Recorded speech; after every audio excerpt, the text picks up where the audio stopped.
Racing isn't easy, but experiencing it is. iRacing puts you in the driver's seat with the industry's leading sim racing game.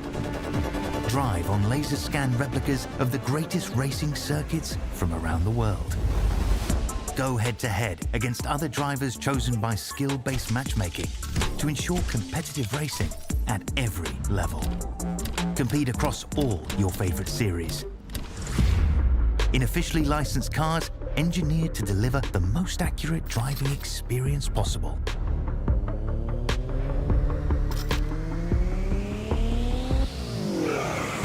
Join a race or host your own with players from across the globe.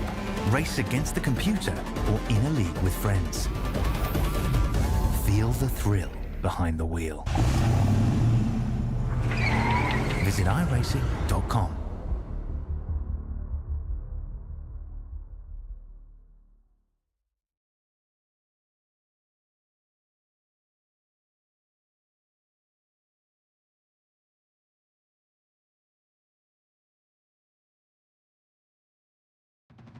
Welcome one, welcome all to Sudspeed TV. It is that time of year, it's February. That means it's time to go racing for 12 hours around the Mount Panorama circuit. But we're doing that tomorrow. Tonight is going to be qualifying night. A full field of GT3 and GT4 machinery ready to tackle the most iconic circuit in the Southern Hemisphere. And we have a top 15 shootout coming afterwards for the top 15 of our GT3 cars. This is going to be a very fun night indeed. Qualifying for the OSR Bathurst 12-hour, presented live here on Sudspeed TV on YouTube, Facebook, Twitch, and Kick. It's me, Reese Gardner, with David Haynes alongside me in the commentary box. Danny Amon is producing behind the scenes for tonight's broadcast, bringing you these beautiful live pictures.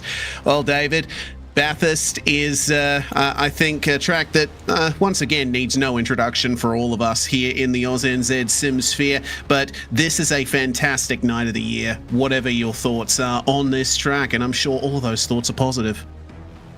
It's absolutely one of the most raced tracks ever. So, I mean, you do absolutely run out of things to say about 6.2 kilometers up over the top of the mountain, no room for error, commitment this, fastest corner in Australian motorsport that, but it warms your heart. It's exciting no matter the race cars, but it's super exciting with these types of race cars. So it's just to the south of town, opposite side of town from BCF and KFC, but it's not a massive town to get across, so that's no worry for the competitors and the fans, of which there are lots of both. Key overtaking opportunities are always at the chase, at Hell Corner Turn 1, and maybe if you get a really good run up Mountain Straight towards Griffin's Bend. Key overtaking opportunities are not the cutting or McPhillamy Park or the Skyline, but occasionally we're absolutely floored and we hold our breath when that does happen. Same can be said for Forest's Elbow. Yeah, absolutely. Any corner can be a passing opportunity if you try hard enough, but most of them you'll have to avoid at this place. 23 turns of terror. And, I mean, if you're into motorsport in any way in Australia, you know about this track, and you know that negotiating a qualifying session around here is difficult, to say the least. We've got a pretty interesting format for tonight's action. I believe the GT3 and GT4 cars are going to be qualifying separately, so we're going to be seeing those GT4s out on track first. They are in the practice session at the moment, just a few minutes remaining in that, and then we go for GT4 qualifying, then GT3 qualifying, and the top 15 shootout for the top 15 GT3s in the qualifying session. So it's all down to you and the track, potentially negotiating slower cars who are on out laps or in laps. There's a lot to think about if you're the driver that is behind the wheel for this. Yes, exactly. So heading towards just a little over 35 GT3 cars, then GT4 cars could be sort of somewhere between 15 to 18, depending on exactly who gets in and registers correctly for this qualifying session. So there's certainly more GT3 cars total, but there's also more GT3 cars models because there is an ever increasing number of GT3 options on iRacing. Yeah, indeed there are. We've had some very interesting additions to the GT3 roster on iRacing in the last few months, including the McLaren 720S and the Acura NSX, which certainly proved to be very popular choices. Acura seems to be the one that everyone at the top is wanting to drive at the moment. I'm flicking through all of the cars in the session, and I'm just seeing Acura after Acura after Acura. It seems like it's an actual Acura Cup out there, so I'm going to be struggling for a bit to find. Actually, I've just seen our first Ferrari of XCM, but it has an Acura logo on the hood. My oh my. There's a Ford Mustang and some others on pit lane as I've taken a look. And of course, what's key to this format of qualifying is the lengths that OSR go to with their race control. So we'll have potential red flags in this qualifying. You don't know exactly when you're going to get a clear run. For GT3s in particular, there'll be points where there are quite a few cars on track, and it's always a question around, the weather, around clouds coming and going. How do you set up a most optimal qualifying run? There's no surefire way for success, but there's best guesses, and there's ways to try to minimize your risk exposure. Yeah, indeed. Lot to think about throughout this qualifying night. Risk exposure, you do need to think about, blind corners across the top of the mountain, whether or not you might come up on a slower car. Of course, the GT3s and GT4s will be qualifying separately, so there is no need to look out for GT4s if you're a GT3 driver, or vice versa if you're driving a GT4. But regardless, you do still need to keep an eye out for cars ahead of you on track, and be prepared to back out of a lap if at all possible. The drivers will have plenty of time to make their way through. These qualifying sessions are definitely on the realm of around about 45 minutes to an hour. So there's a lot of time to get that lap in, but it is a pretty long lap, so you got to be careful towards the end of the session if you're actually going to get it in. Yeah, that's always the thing. Out lap, in lap takes a lot of time. The combination of them is almost sort of 5 minutes around here. So if you're thinking that your tyres are only good for one lap, you'll spend far more time, preparing and getting around than you will actually attacking the racetrack. So can the tyres, be good for 2, 3 or 4 laps in a run? Where will the traffic be? How do you try to avoid the traffic? What I can tell you right now is it's about to tick over to midday, and we'll see if the weather, if the time of day moves a little from there. But it's clear, sun out right now, 21 in the air, but 35 degrees on the track. The wind's coming from the southwest, which I think means a tailwind into the chase. My fingers are crossed for 300 kilometers an hour. My fingers are crossed as well, but GT3s will regularly reach around 270, even 280 on the way down in normal conditions. So plenty of opportunity for high speeds down the very fearsome Conrod Straight. Only a few seconds remain in the practice session, and we can go to live pictures for the GT4 qualifying session, which is going to take up the first 30 minutes of this qualifying.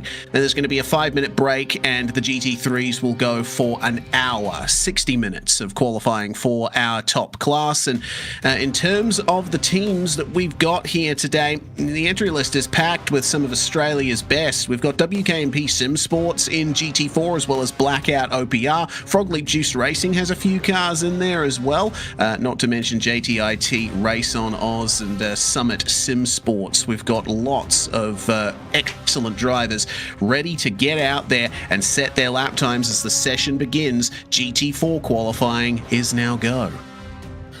And so, this being a qualifying session, you want to keep your eyes on the timing, and that's where our live timing powered by ATVO can come in. So if you're watching live with us on your TV and you've got a spare tablet, or you're watching at your computer and you've got a spare monitor, absolutely go and click that link from the chat and It'll help you keep up to date with all that's going on. We're going to do our best on screen and with the timing column and with how we're following it. But if you've got teammates, friends, or maybe a rival from a different league or something, and you're trying to keep an eye on how their qualifying is going, then that's where the live timing powered by ATVO can be so useful in a big qualifying session like this. Yeah, so just a reminder for everybody, here's the actual format for tonight. The first 30 minutes of the session, GT4 qualifying, and then the next hour after a 5-minute break will be for GT3 qualifying. The top 15 entries in that session will advance to the top 15 shootout. The no escape rule is in effect for all sessions, and a red flag will be deployed if a car makes a mistake up the top or has a crash, can't get back to the pits under their own power, and needs to request a tow from race control. When we get to the top 15 shootout, it'll be in a warm-up session, so that means that if you get a 0x contact by tapping the wall, the lap time won't be invalidated. That will be the case for the qualifying session, so the drivers need to be careful not to tap the walls in any place or get an off track where there are bits of runoff, but in the warm-up session they can absolutely go for it. It's GT4 cars on track, and you'll notice the new BMW M4 GT4 now with about 50% extra sniff than the outgoing model, so that's good news for everyone. You've got your eyes at the moment on Australia Wide Racing Blue and Alexander Morris, I believe that is. Yes, indeed, coming down to the chase for the Australia Wide Racing team, followed by Rob Crisdale and the Frog Leap Juiced Racing Green Machine. And GT4 is dominated by BMWs. It seems that many of the teams have decided to go for the Bavarian sniffer. We do have a Mercedes in there in the form of the JTIT Race on Oz entry. We also have Tim Cornt and the Locked On Lads car in a Mercedes as well. Summit Sim Sports has decided to go for the Aston Martin Vantage. We'll be checking in with them with Angus Cook at the wheel at some point, but the rest of the field, it is the BMW show. Yeah, it is, and I think a few of them are hitting their first flying laps now, so nothing in the timing column to left of screen just yet, but shortly you're going to begin to see the first of the flurry of times. Fewer GT4s than there is GT3s, so it's going to be easier to get clear track and position yourself for this session, and probably a significantly lower likelihood of red flags and other interruptions from GT4, but still entirely possible, particularly once we get maybe past the halfway of their time, and you know, you've got a time and you're really pushing the limits to try to improve it. That's when you might scrape the wall through the cutting, scrape the wall through McPhillamy, or get a bit of oversteer, exiting the elbow and nearly Mikkel Azkona it. Yeah, that's one of the worst places to get a little bit of oversteer, because you got to deal with that lack of straight line speed all the way down Conrod Straight. You need to nail the exit of the elbow. It's one of those points where it can basically make or break your lap time. So down to the chase, Sam Muir is going to come in the 1-9 racing car, and he will have to suffer for this particular lap. But maybe they fueled the car up for an extra lap here. So this will just be a banker for now. Everyone's focusing on their bankers at the start of the session. Make sure that you actually get a time on the board, and then you can look to try and improve. 2:13.1 for the number 19, and the Australia Wide Racing car has run 0.2 slower than that. So in spite of that little oversteer moment, it seems that's still a pretty competitive time from Sam Muir. Scratch that. We've just had WKNP and Veteran Gaming Australia come in to the top two spots there, and they are in the 2-minute 12-second bracket. The other Australia Wide Racing car of Alexander Morris is going to slot himself into third with a 2:12.8. So 16 GT4s on track right now. We've had times from half of them, and we're going to get a couple more times in shortly. There goes another one. WKNP on top. Veteran Gaming Australia green at the moment. Like War Boys again, another BMW. It's up top right now. I get the feeling like the GT4 probably gets more flying laps in from a set of tyres than the GT3 does. The GT3 is sort of bring the tyres in more quickly and wear them out more quickly by virtue of all that downforce and how much more load they can put through them. Yeah, exactly. GT4 is obviously still purpose-built race cars, but they are a lot closer to road-going machinery than the GT3 cars are. A lot less custom parts on these things. And Blake Warboy smashing the curb there at the exit of McPhillamy Park, going on to Skyline, and has to cut through the S's there. So I would expect that WKMP car to come into the lane. But if he hadn't made that mistake, then I'm sure that he would have been able to get another lap in. You're right, the GT4 tyres do tend to last a bit longer in general than the GT3s do. And so the simulated time is just after lunch, or probably about lunchtime, 11 past 12. And so the track is hot right now, and so long as the sun stays out, the track will remain hot. I don't think you're going to get any late evening cooling off, any qualifying clouds for this session. When we get into the top 15, that shootout for the GT3s, you'll have to keep another eye on the weather. This lap is done for Blake Warboys, but for Sam Smith in Veteran Gaming Australia 254, this is a good chance for improvement on the second run here. Only needs to find a tenth of a second to go to the top. First half of the lap was very good, dropped off a tiny bit later on, but it still sends him a couple of tenths of a second improvement as the fastest time we've seen so far. Yeah, good stuff from Samuel Smith there, getting it into the 2:12.4 second bracket, and that is a new provisional pole time as we finally see a non-BMW on screen. The Mercedes there coming out of turn 1 of Jackson Austin. The JTIT race on Oz Machine, currently 11th place in the qualifying session. They could only manage a 2:14.1, and he'll be hoping that he can gain that extra second or two and move himself further up the field. For now, though, he's going to give the Veteran Gaming Australia car the go-ahead, and Samuel Smith will continue on. It does look like Smith is committing to another lap here, as we already have some pretty big damage for the Blackout OPR car of Stefan McCartan. Stefan, a driver who we've seen have plenty of success, particularly in the NZ Esports Hyperfiber League late last year. That was in Porsche Cup, but evidently the BMW GT4 not treating him very well here. Yeah, so where's that damage come from? Is it from overrunning the chase? Because that's where we've picked it up.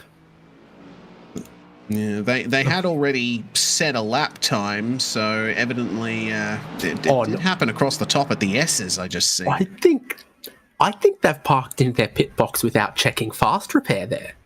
Yeah, looks like it. They towed. They quit out. Okay, they figured it out. They sorted it in that one. Your pole sitter's got 3 consecutive purple sectors most of the way around a fresh lap, so that top of the time could change, but this is way earlier in the lap. And the GT4 cars, they're just not as compliant over curbs as a GT3 is, as a supercar is, and so he's just bounced a little bit too much of the curb through the S's. You've got less suspension compliance, it wobbles, it rolls more, and eventually they have figured that out as there's a new fastest lap time, I think, from Smith. Yeah, 2-minute 12.25 is the new quickest time in the GT4 field. So Veteran Gaming Australia looking to be the form setters here today. Blake Warboys just getting those tyres changed on the 515, and he'll be able to come back out. The first flurry of lap times is now done. I wanted to point out as well, when we saw that incident for Stefan McCartan, yeah, you're right. The GT4 cars have much less sophisticated suspension than the GT3s. Again, a lot closer to road-going machinery, so they don't tend to cope with those big bumps going over the curbs very well. Got to make sure that the car's going completely straight before you even think about turning in for those S's. But we didn't exactly catch it on the replay, but shortly afterwards, Tim Cornt in the Locked On Lads Mercedes was coming up on him, and he really had to back out as McCartan was travelling a bit slower than he anticipated. So Locked On Lads with a little bit of a kink in the proceedings, but yeah, for now, we'll take another look at that incident. And here's Tim Corn's view of it all. So he comes down through the S's and he sees McCartan has already hit the wall there. And then you see he already backed out a little there. He's had to abandon that lap. And then coming up on the very heavily damaged car, McCartan was taking the racing line there. And I don't think Corn would have been too happy with that. No, don't imagine so. I think he hadn't realised how badly he damaged the steering in the first impacts, because it looks like he decided it didn't really want to turn left for him. This feels like probably in lap for Sam Muir in the number 19. There's not really any personal best sectors coming up here. So that's the end of that one. We're seeing realistically 2 flying laps is the go, I think. Out lap, 2 flying laps. In lap, rinse and repeat for as many laps as you can fit into to this timed session. That means there's a few coming around that are just beginning to start their second run, including Jackson Austin in the JTIT Race on Oz car here, one of the very, very few Mercedes AMG GT4s. Indeed, they are joined by, of course, Locked On lads, and I believe also the TriStar Racing 999 with Andrew Dutch setting lap times for them. They're in the pits at the moment and looking to get back out there very soon. We also have, of course, one Aston Martin in the field as well, the number 5 machine of Summit Sim Sports, Angus Cook, bringing that one down into Forest Elbow. And I do like the Aston Martin. It's actually my favourite of the GT4 cars personally, but it has a little bit of a weird setup compared to the other GT4s. Every other car tends to use a race-specific gearbox with race-spec gear ratios, but the Aston Martin preserves the road car's gear ratio setup, which means that you have to make some strange gear choices from time to time. First and second gears, very short indeed.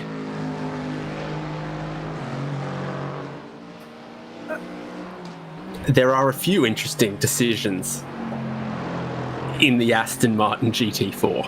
Yes. So Angus Cook, where's he on these runs? 12th outright. I think that's an outlap completed, just beginning a new flying lap. So from here, you're looking to do everything perfect, like a perfect run out of Hell Corner. And then you'll see if your delta is up or down halfway up the straight, and you're hoping it's up.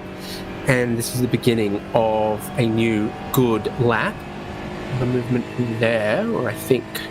yeah, Blackout OPR 51, Stephen McCartan went up to 7th. But keeping an eye on these sectors for Angus Cook, that's not great turn 2. He just hasn't hooked the line and got the grip through Griffin's Bend, unfortunately. Yeah, certainly. Well, not going to be the fastest lap, but certainly going to be one of the better looking ones. I really like the livery that Summit Sim Sports has gone for this Aston, going for the British racing green in true tradition there. And that's certainly going to be one of the cars to watch out for in a visual sense when the race gets started tomorrow. Of course, the race is going to be starting in the dark, so we're going to have to wait a little bit to see the cars in their full glory, but we can see them all in broad daylight here tonight in the qualifying session. First 15 minutes of the session have just about completed here, and well, they're only going to have half of their available time left to set those laps, and considering that we've seen those 2-lap runs or so, I reckon the field's only going to get maybe 2 more runs in, depending on when they go out of the pits, as there's an improvement from the Australia-wide Racing Purple 305, going from 8th to 6th. They have finally broken into the 2-minute 12 bracket. Let's see what the Aston Martin can do down here. They've only been able to set mid-214s thus far. Yeah, right from that turn 2, it's been just a tiny bit off on this lap. Might be the case, though, that you're still warming those tyres, particularly the front tyres, and this next lap could be the magic for Angus Cook. If drivers are doing 2 or 3 laps, they've got to be seeing improvement from temperature build up over consecutive laps. So I think that's kind of what that turn 2 looked like on the first flying lap. It's just not enough temperature on the front tyres, a little bit wide through Hell Corner just now. Lap we will just see completed wasn't an improvement for Angus Cook, but now it could be. Blackout OPR 51 jumps up to 3rd. Big gains there for McCartan. So there's more time to be found for everyone, and that's going to mean it includes this Aston Martin. Yeah, certainly does.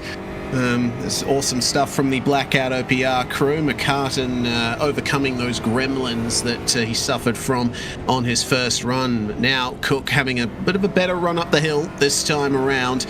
On board with the Aston, coming up through Reed and Sulman Parks. Try and keep it flat out through here. Be careful of the wall coming up on the left-hand side, and then work out your left-hand apexes here. How much speed can you carry across the top of the mountain? They are pushing quite hard across the top here in any of the cars here tonight, and he's running all the way across the curb at Skyline as well. So Angus Cook is evidently quite confident here as he comes down the hill.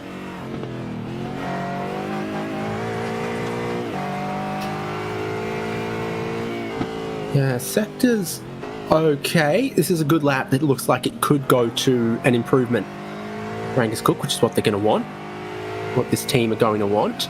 I think the track rubbering in is giving more grip as we go on as well here. So I think it's still an improving circuit. Yes, steadily improving in terms of rubber build-up, and I think the GT4s have a bit of a disadvantage for the time being. I mean, they have had a 1-hour practice session to build up some rubber, but I think the track's still not entirely saturated at the moment, and the GT4s aren't going to be able to make full use of all of that. So down into the final corner, how much grip is available to Angus Cook? Reasonable corner speed there coming out of the last turn, and Summit Sim Sports will set a 2:14.499. That is still not quite an improvement on their current best, just a couple of hundredths off. So they're going to have to try again, but they won't have much time to do it.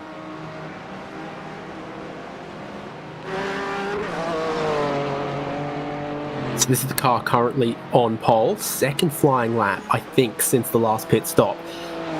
Samuel Smith, and he's pushing on here. First sector equal with his personal best. Second sector, because I'm seeing 6 mini splits here. Second one was missing about 3/10. So I think this has dropped away from being an improvement, and I think you're seeing him no longer quite attack the racetrack the same. The number 19 is looking to improve, though. Yeah, also got Warboys potentially close to an improvement as well. So keep an update on the number 19 as they're just exiting the final corner. Sam Muir in the 1-9 racing car crossing the line, and it's a 2:12.6. That's going to grant one position there for them. Up to 6th place, displacing Frog Leap Juice Racing.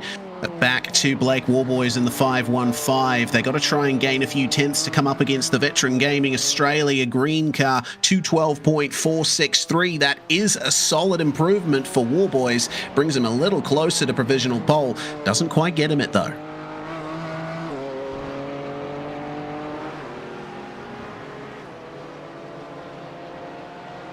Oh, hello. The Australia-wide racing purple car has just gone in for a massive improvement there, up to 3rd place, setting a 2:12.58 in the hands of Thomas Laprakes. So that's something that the team's going to be very happy with there. Still all BMW all the time at the top of this field, but man, we have 3 different teams in the top 3. It's looking quite competitive out there.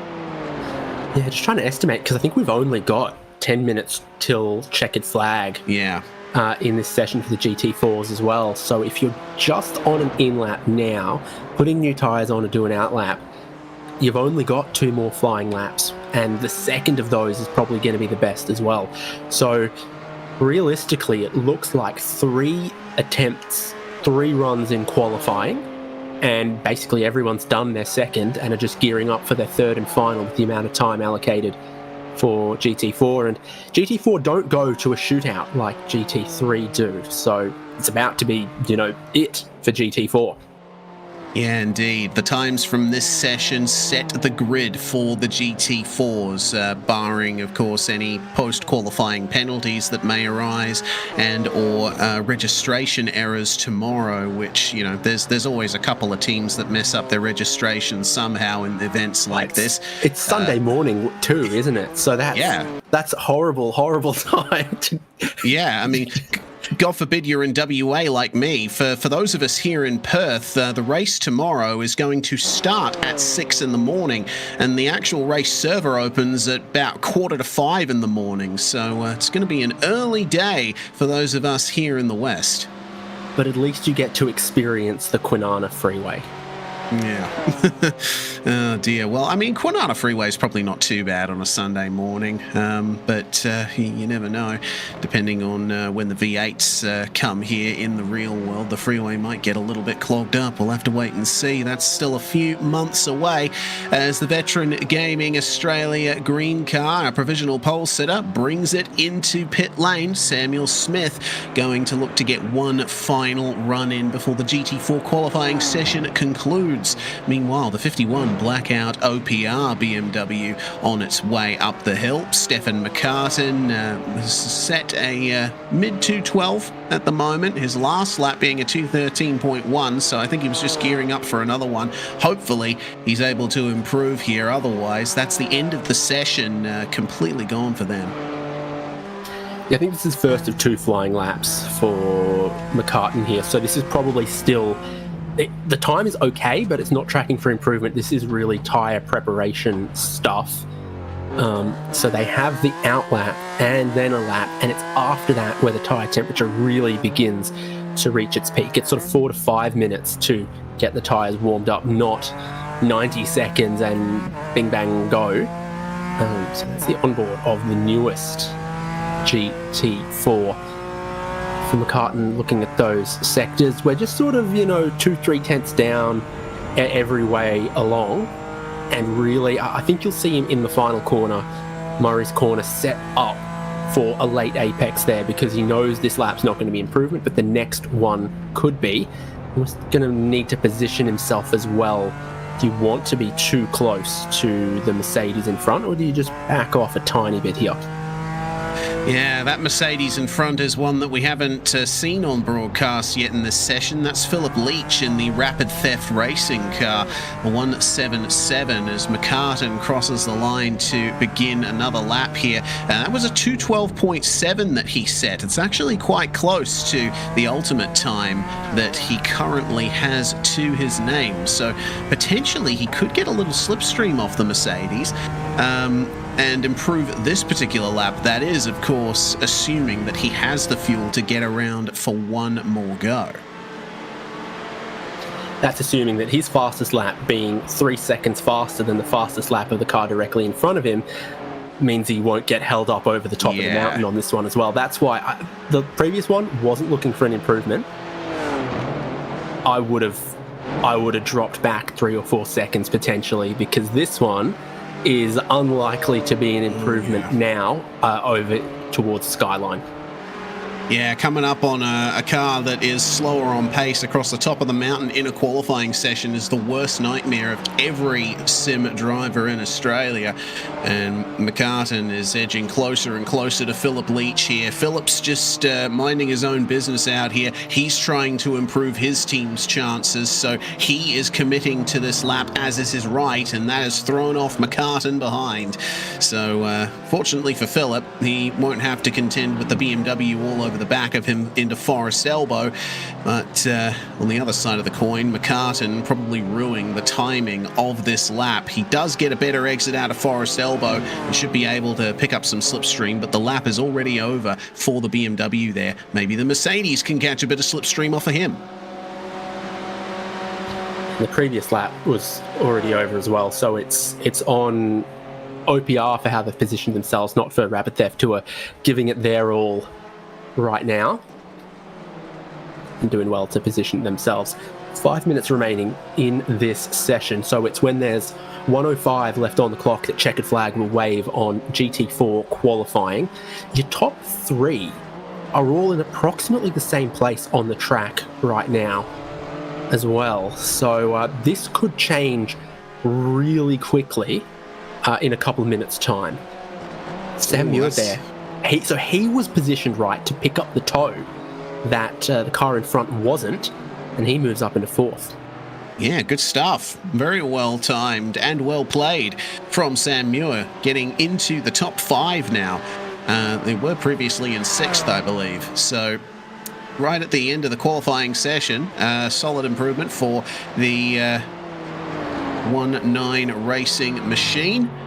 Only one of which is in this session at the moment, as it looks like the JTI team race on Oz Mercedes has run into an issue across the top, and the front end is gone from that orange and black Mercedes. Benjamin Smith will see no improvement to that car's lap time. Currently just outside the top 10, and well, guess where it happened? That is basically a carbon copy of Stefan McCartan's incident, but the end of it was a lot more spectacular. Yeah, because of all we've talked about, the suspension, the weight of the cars is a little more, other things like that. Trying to ask it to do 3 things at once, which is brake, turn, and ride that curb, just doesn't do it. And he might have already had a bit of this and that on his tyres from earlier on, and that is lucky not to have brought out a red flag as well, because the car is not in a good way at all. The front right suspension is not touching the ground. The bumper is raced off Oz. Yeah, certainly is. Well, fortunately, we don't see a red flag at the end of the GT4 session. Cars don't have to request any tows if they can make it back to the pits safely under their own power. Meanwhile, here in the final minutes of the session, it looks like the Blackout OPR cars are helping each other out a bit here. Stefan McCartan needs to break back into the top 4, and he's gotten some good slipstream of, I believe that's Callan Hodgkinson in the 743 machine. Hodgkinson's going to bring that one in, and McCartan will commit to the end of the lap. Is this going to be what Blackout OPR needs to potentially get into the top 3? 212.7. Oh man, that is not what he needs there. Still over a 10th off his fastest time, and I don't think he's going to be able to improve from here. There's only 1 lap's worth of time remaining in the session, and I don't know if he's going to be able to commit.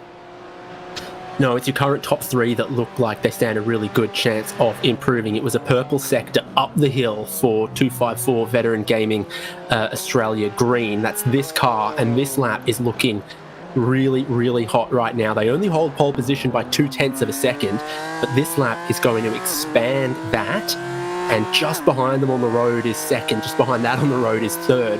So you're about to see first, second, and third times all update at the end of this lap. And it's this car that is tracking the best. It's improvements every sector, every corner, the whole way around right now. They've timed this to perfection at the end of the session. Yeah, you see the predicted lap time there on the top right of that lower third graphic, and it's looking good for Samuel Smith. Could be a low 212 here.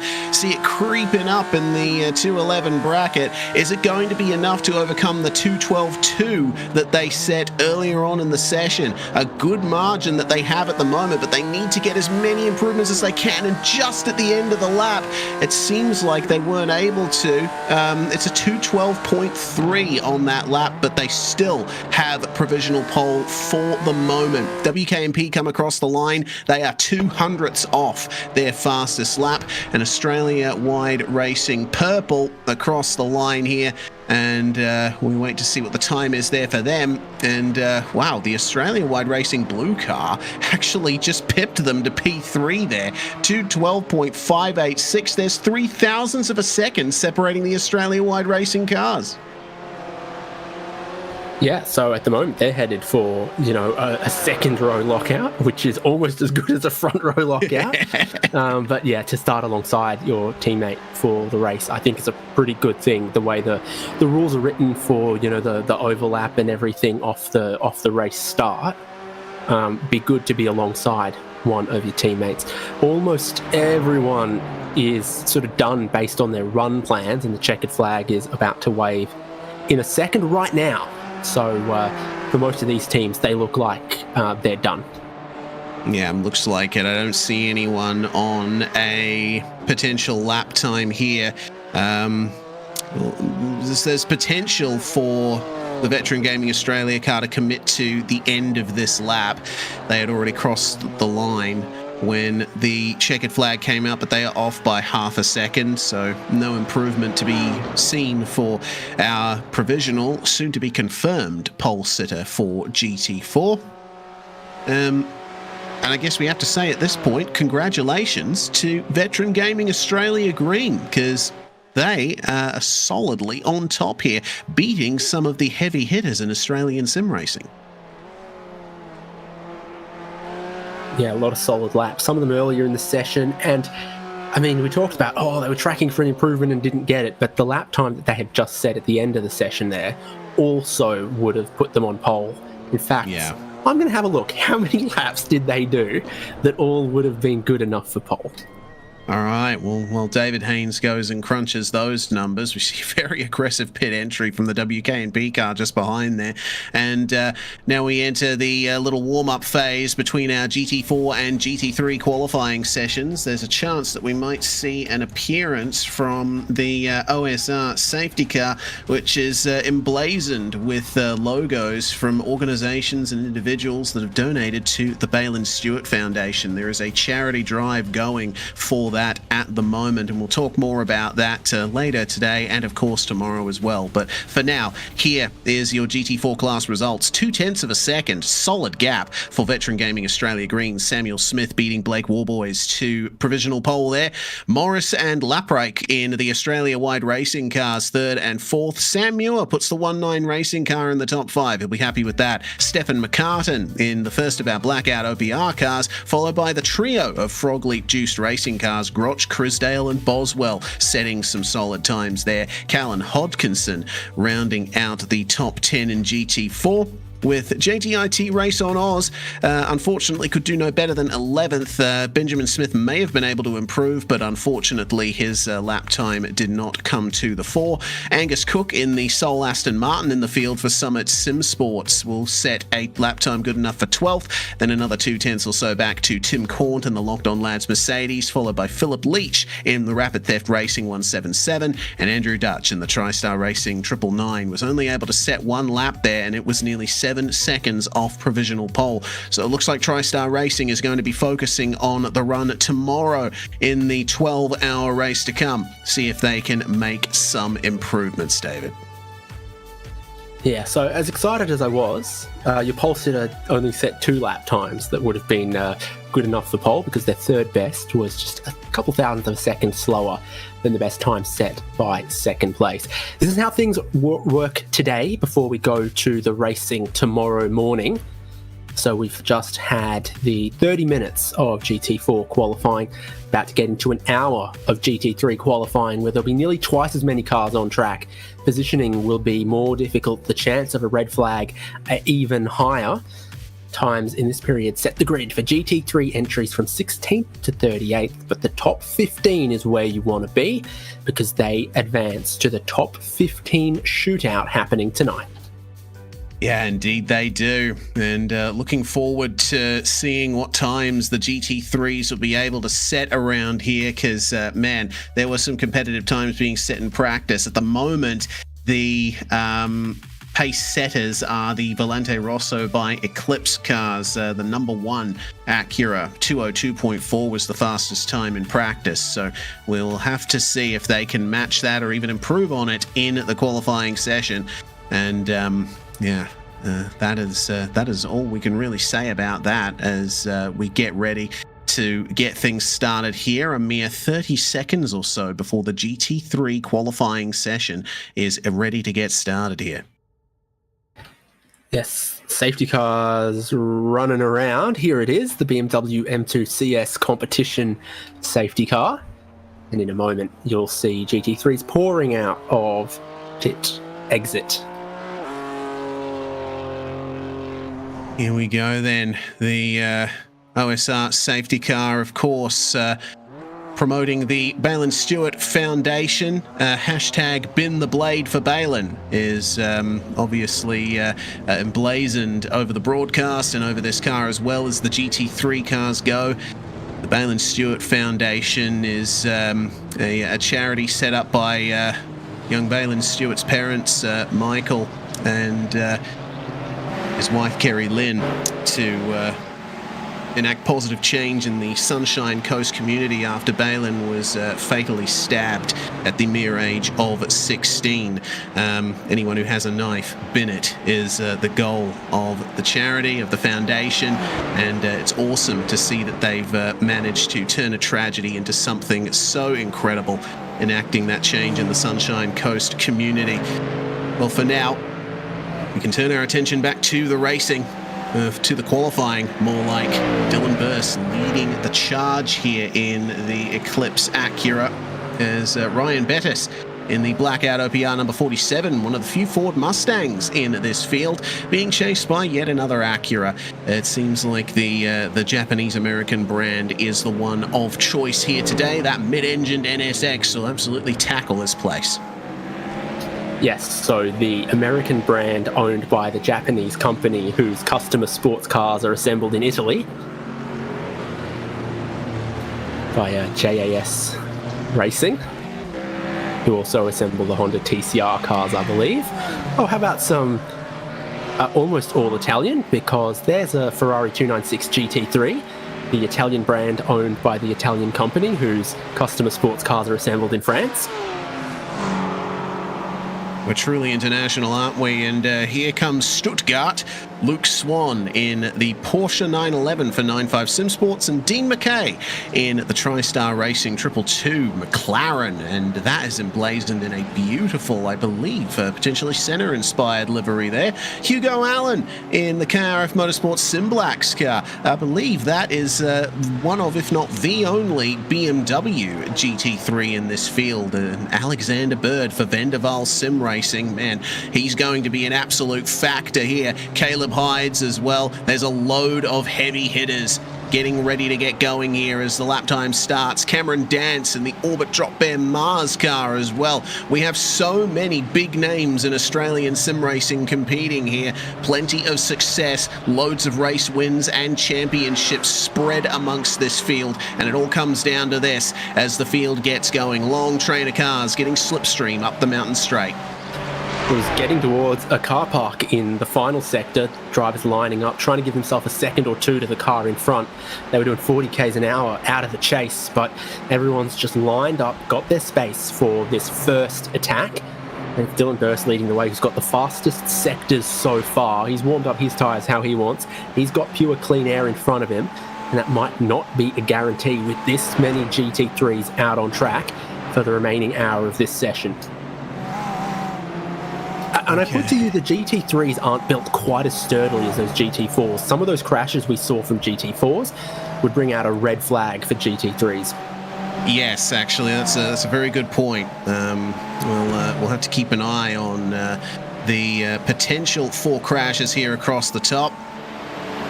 Carl Raper, former teammate of mine, actually.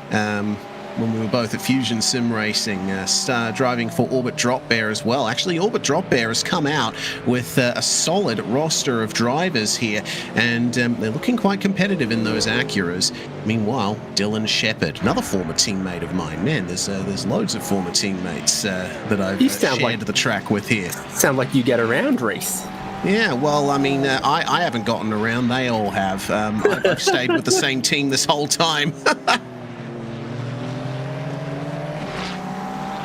There we go then. First lap time on the board for GT3. Dylan Burst 202.5, and man, Volante Rosso by Eclipse have already stamped their authority on this field. Only car to set a 202 thus far, and it is only a 10th off their practice best. So, man, I struggle to see how anyone will be able to beat them at this stage, but we've still got a long way to go in this qualifying session as the two other Mustangs in this field negotiate Conrod Straight. Summit Sim Sports have decided to go for the British Racing Green scheme on their Mustang as well. Kevin Nguyen in the Frog Leap Juice Racing blue car yet to set a time himself. So at the moment, Pulsachuka Toyota, second place. Vermilion Esports just behind. Blackout OPR slotting themselves into the top 4 with Tom Seath at the wheel of the number 35.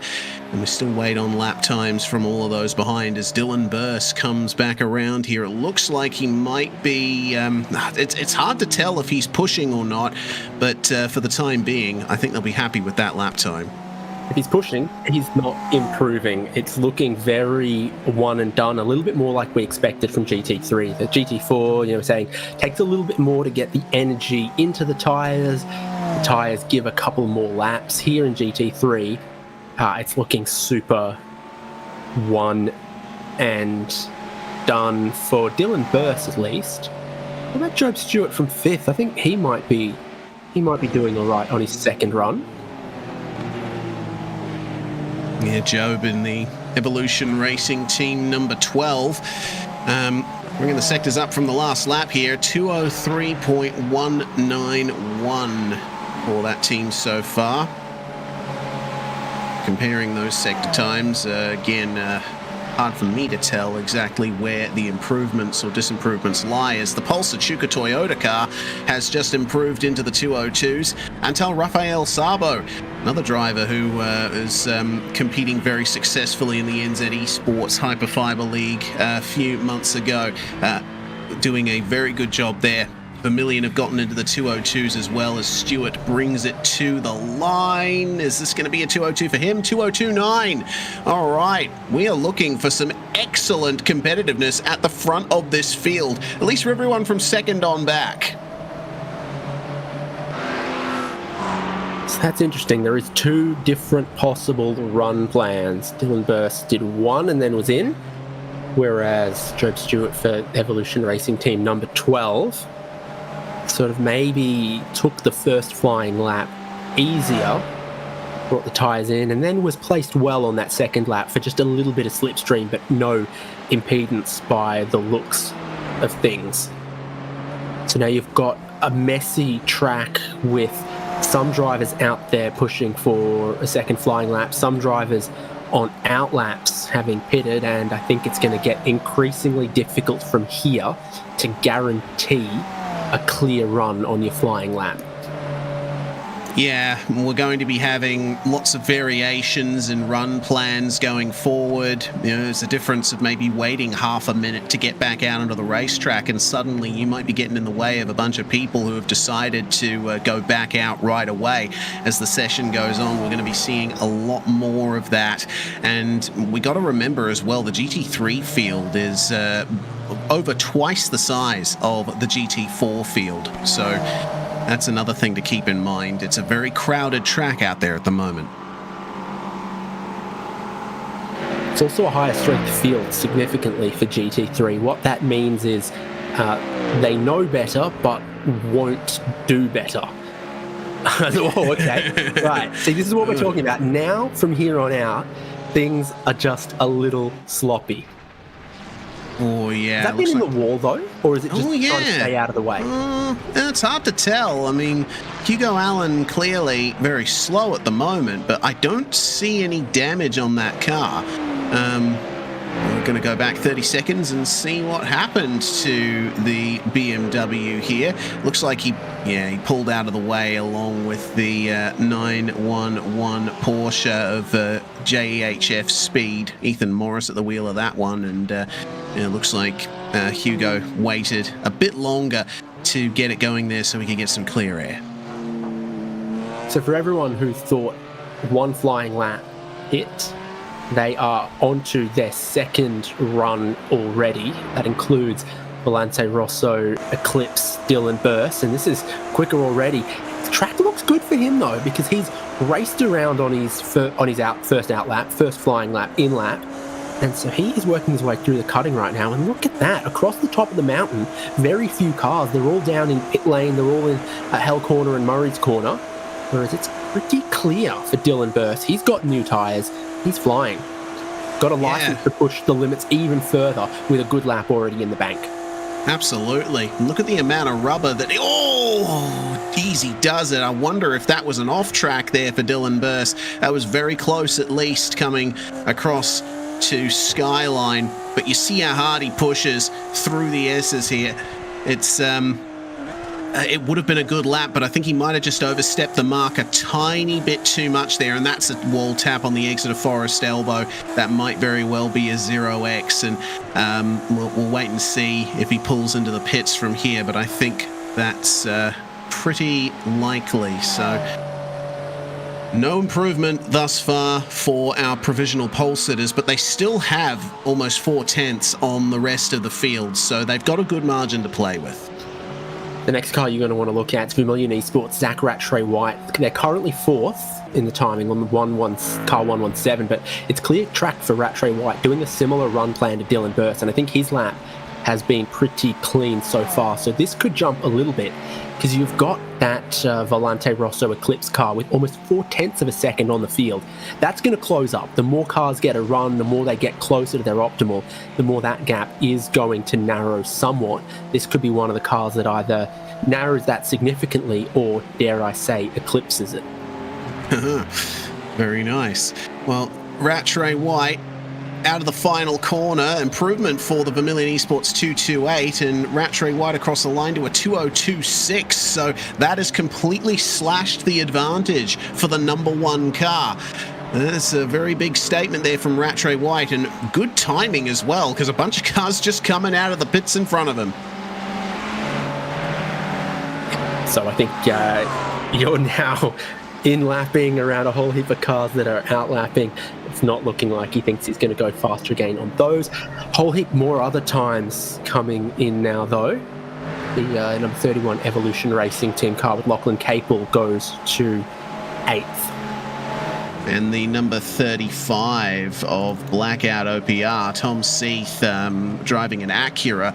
They do have a Mustang out there as well, but the Acura clearly has a good pace advantage, and Seath has put himself in 3rd place and is only 2/10 of a second off Zach Rattray White, a mere 3/10, maybe even less, off provisional pole. So now the challenge becomes, where can you find that lap time improvement? Because the circuit at the moment is 38 degrees Celsius. It has risen since the start of the qualifying session, and considering that it's only just coming up to 1 p.m. in sim time, I reckon the track's only going to get a little bit hotter as the session goes forth, so improvements will be harder to find. Yeah, there's going to be less improvement across this session. There'll be plenty when we get to the shootout, but you got to be in the top 15 for that. So maybe that's something to keep an eye on, that sort of cut-off line between top 15 and the rest. Oh, Albert doesn't usually flash his headlights much, so he's managed to find them on this flying lap. He is in that hot seat right now of 15th place. Going to let his teammate go. Yeah, Albert, I think gearing up for another lap, or potentially is just completed one and is bringing it in for another go. The ERT run plan unclear at this stage, but it does look like Albert's coming into the pits. Meanwhile, Matthew Dench, 14th in the Orbit drop bear car. Let's keep it going here into the chase. Apparently up by a couple of tenths here in the Orbit drop bear Jupiter machine. Improvement for Rhys Kasul in the Evolution Racing Team 444. Got that car up to 7th place. Always keep an eye out for Rhys Kasul. He is mighty quick in a GT3 car. How does Matthew Dench do, though? Gets in a low 2:03, and that will grant him 4 positions there, up to 11th place. Beautifully done.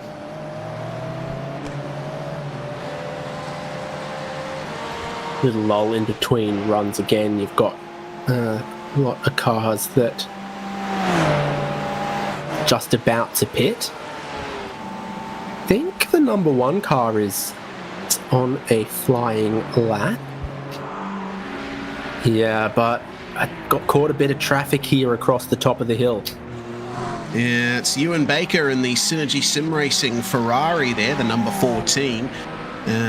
Beautiful shade of blue that they're using here, and unfortunately for Dylan Burse, he is getting a face full of it right now on the headlight flash. Unclear if Baker is on a flying lap himself, but he's in no hurry to let Dylan Burse go. There's going to be plenty of slipstream for the number one Acura, and maybe they'll gain back some of the time they potentially lost on this lap. Baker lets him go into the chase, and Burse wiggling the car there, potentially to show his displeasure. I'm not entirely sure, but we do know that Dylan Burse and a lot of drivers in Eclipse, they do tend to get a bit heated at times when they get held up.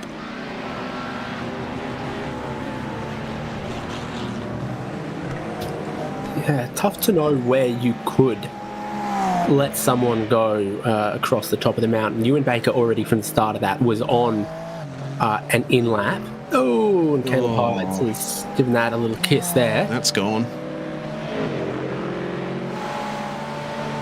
Yeah, that lap time, even if it was just lap time only, he would have also gotten a 0x from that, which of course does mean something in this qualifying session. You hit a wall or you go off track outside the white lines, hit the grass, etc., then the lap time is invalidated. Crucially, that won't be the case in the warm-up when we do our top 15 shootout, but for now, drivers just getting some good practice in for tomorrow's race. There will likely be an incident limit to contend with. And, I mean, you just got to focus on survival as well. So starting flying laps now. Blackout OPR in third. Polster Chuka Toyota in fifth. Eclipse Sim Sports 56, partway round a flying lap as well. Vermilion Esports Jacob O'Reilly, partway round a flying lap. Looks like second place Vermilion Esports Zach Rattray White just starting a flying lap by kicking up a whole heap of grass on the exit of Hell Corner. So there's a whole chunk of cars that you see here just beginning attack laps. Yeah, that's the two OPR cars negotiating each other. Dylan Shepherd in the Mustang getting some slipstream off Tom Seath. And remember, that number 35 Acura is up in third place, so they don't need to be making improvements right now, but this car does. Down in 23rd place at the moment, and the balance of performance does not favour the Ford Mustang. So it's an interesting choice for this particular crew at OPR. But obviously Shepherd is giving it everything he can here. Lives in Orange, does Dylan Shepherd, just down the road from Bathurst. And he loves this track as much as anyone else. So we'll see what he can do coming down the hill. Look at how much he pushes the limits here. Tries not to scrub the front tyres coming through the dipper, but he is working that wheel hard coming down the hill. Not to be confused with James, who lives in a giant peach.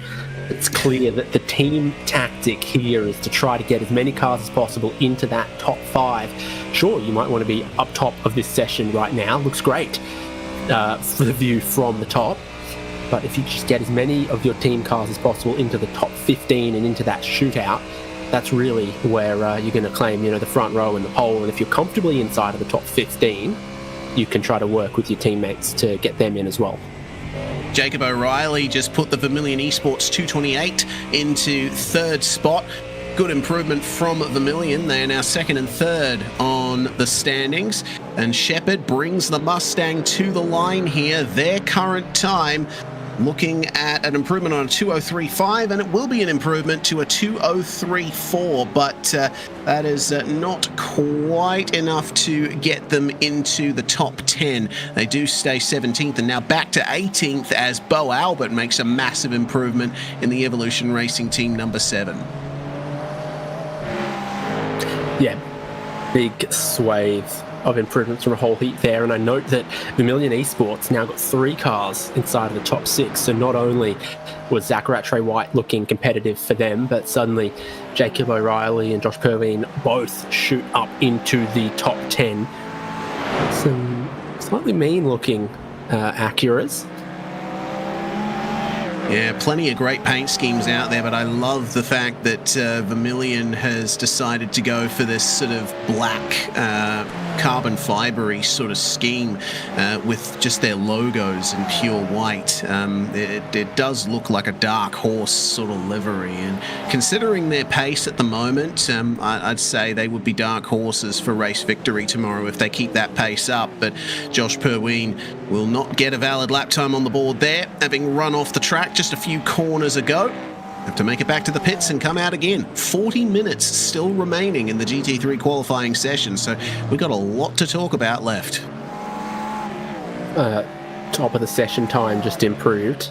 So Dylan Burst found just a tiny bit more time at the very, very top, putting a tiny bit more space between himself and that whole host of Vermilion Esports, Blackout OPRs, Evolution Racing Team, etc., other cars. He's looking hot in qualifying for the moment. Yeah, 202.4. The Vendaval Sim Racing 36 we haven't spoken a whole lot about, but it's got Alex Bird. He looks pretty competitive on his lap at the moment. Yeah, indeed he does, and big surprise, Alexander Bird is also a former teammate of mine. And he's obviously been active quite a bit in GT side of sim racing, but in the real world he races bicycles professionally as well. So he's got a lot to play for, plenty of athletic prowess, and he can certainly wheel a GT car around Bathurst, but he has not decided to commit to the end of that lap. No improvement for him, but still solidly in the top 10. Anyone in the top 10 could be on the top step by the end of the day tomorrow. Just outside of that critical top 15 is the number 55 Summit Sim Sports Everest car with Liam Reston by 0.02 of a second. This car is on the outside, so if you are 16th at the end of this hour, you will start tomorrow's race tomorrow morning in 16th. If you're in that top 15, you get to roll the dice again in the shootout. That's really the goal of all of this right now, is try to crack that top 15, and the odds are a little bit against you because there are 38 GT3 cars and only 15 are making that shootout. It's less than half. I can do maths live on air. Yeah, indeed. Well, I'm doing a bit of visual confirmation here, and it looks like the top 15 are all Acuras. So if you want to put your chips on anyone, put them on OPR number 43 and Summit SimSport number 55. They are the non-Acuras currently with the best chance of getting into that top 15. It'd be awesome to see more than one brand represented up the very top of the field. So keep your eyes out for them. There's some potential for an improvement here from Zach Rattray White. He did get a bit closer to the time set by Dylan Burst before Dylan went and improved it, and Rattray White pushing hard out of the exit of Forest Elbow. Could pick up some slipstream here down Conrod Straight. Couple of slower cars up ahead of them, and given the rate he's catching them, I think they might want to jump out of the way here, otherwise there won't be any improvement for the 117. 202.6 the time to beat, 202.4 the time that they would ideally want to grab provisional pole. And it's a solid run into the chase. Rattray White brings it out nice and clean, and he is going to commit to the end of this lap. All he has to do is gain a couple of tenths, and he is there on provisional pole. Nailed the exit out of Murray's Corner, and what is the time going to be? A 202.62. Oh man, he gains 100th. It's just not enough. At the same and time, he's just lost second. second. Yeah, Blackout OPR 35 were in the tow just behind him. Well, just out of the tow of that particular car, but just behind on the lap, and they went even faster still. So we said that gap that Dylan Burst has at the top of the field would narrow, even if they didn't knock him off his perch. Well, it's cut down from 4/10 to just underneath 1/10 right now. I think you're going to see your top 10 probably all within 3 or 4/10 by the end of this session. We're not halfway through it yet. It's a full hour, and I'll say it, no red flag yet. Yeah, all right. Hopefully you haven't just cursed us. For those of you paying attention, I'm David Haynes and he's Reese Gardner. Yes, indeed. And we also have a third man joining us in the commentary box now. We can welcome Scott Rankin to the mic. And Scott, Yumi and David are going to be calling the action tomorrow. Thus far, this qualifying session has been working out very nicely. As David said, we have no red flags so far. And at the moment, we're seeing some excellent improvements from the GT3 crew, as Byron Phillips has just put the Eclipse Sim Sports 5-6 into 5th place. I mean, it's brilliant. Again, GT3 category expanding, grabs a new car in the Honda, and it's out there and it's capable. The big thing that's worthwhile pointing out is that it doesn't matter what car is at the top of the pile. Somebody's going to be able to get out there, wrestler. Recall last year, the Eclipse guys getting out there in Audis and tearing this place up, and they were one of the only guys that were brave enough to do so, and they sort of popped out of nowhere. I haven't been able to sit down and do enough picking apart. We're going to see rain tomorrow. That much is worthwhile putting in the back of your mind. And I'm actually competing in a GT4. So one of the biggest problems we're having is keeping the stability of the BMW GT4 underneath us in the wet. I am a little curious about whether that changes anything within the GT3 paddock, because we just don't have enough data on this Acura yet. We always know the Porsche's strong in the wet. With the Mustangs there and thereabouts, what does the Acura look like in race trim in the wet? That's going to be a big thing that we've got to question, we've got to answer tomorrow. Yeah, it's a very big unknown. We haven't seen any rain in qualifying thus far, so That'd be lovely. Can we get a wet shootout? Would. Oh god, that would be great, wouldn't it? Here's hoping, but at the moment the forecast is not looking ideal for those who are fans of water falling from the sky. I bet you there's a great name for them. They'll be like rainy, fally cephalologists or something. Big rainfall fans. Yes. We had a couple of improvements come through in this last run. So Josh Pervine, looking at him, he just jumped up to 6th on his previous lap. Dylan Burst goes just a little bit quicker, half a tenth quicker up top. A few other cars flying laps and potential for improvements right now. I think I'm seeing more teamwork again. So there was a couple of OPR cars line astern in pit lane, and if you've sort of reached the maximum of what you think you can do without a tow, now's the time to ring up phone a friend. Yep, try and get the slipstream, try and get the improvement. For now, though, on all of the laps so far, this number 1 car has not had the benefit of much slipstream. So the raw pace of this car is looking nigh unbeatable here.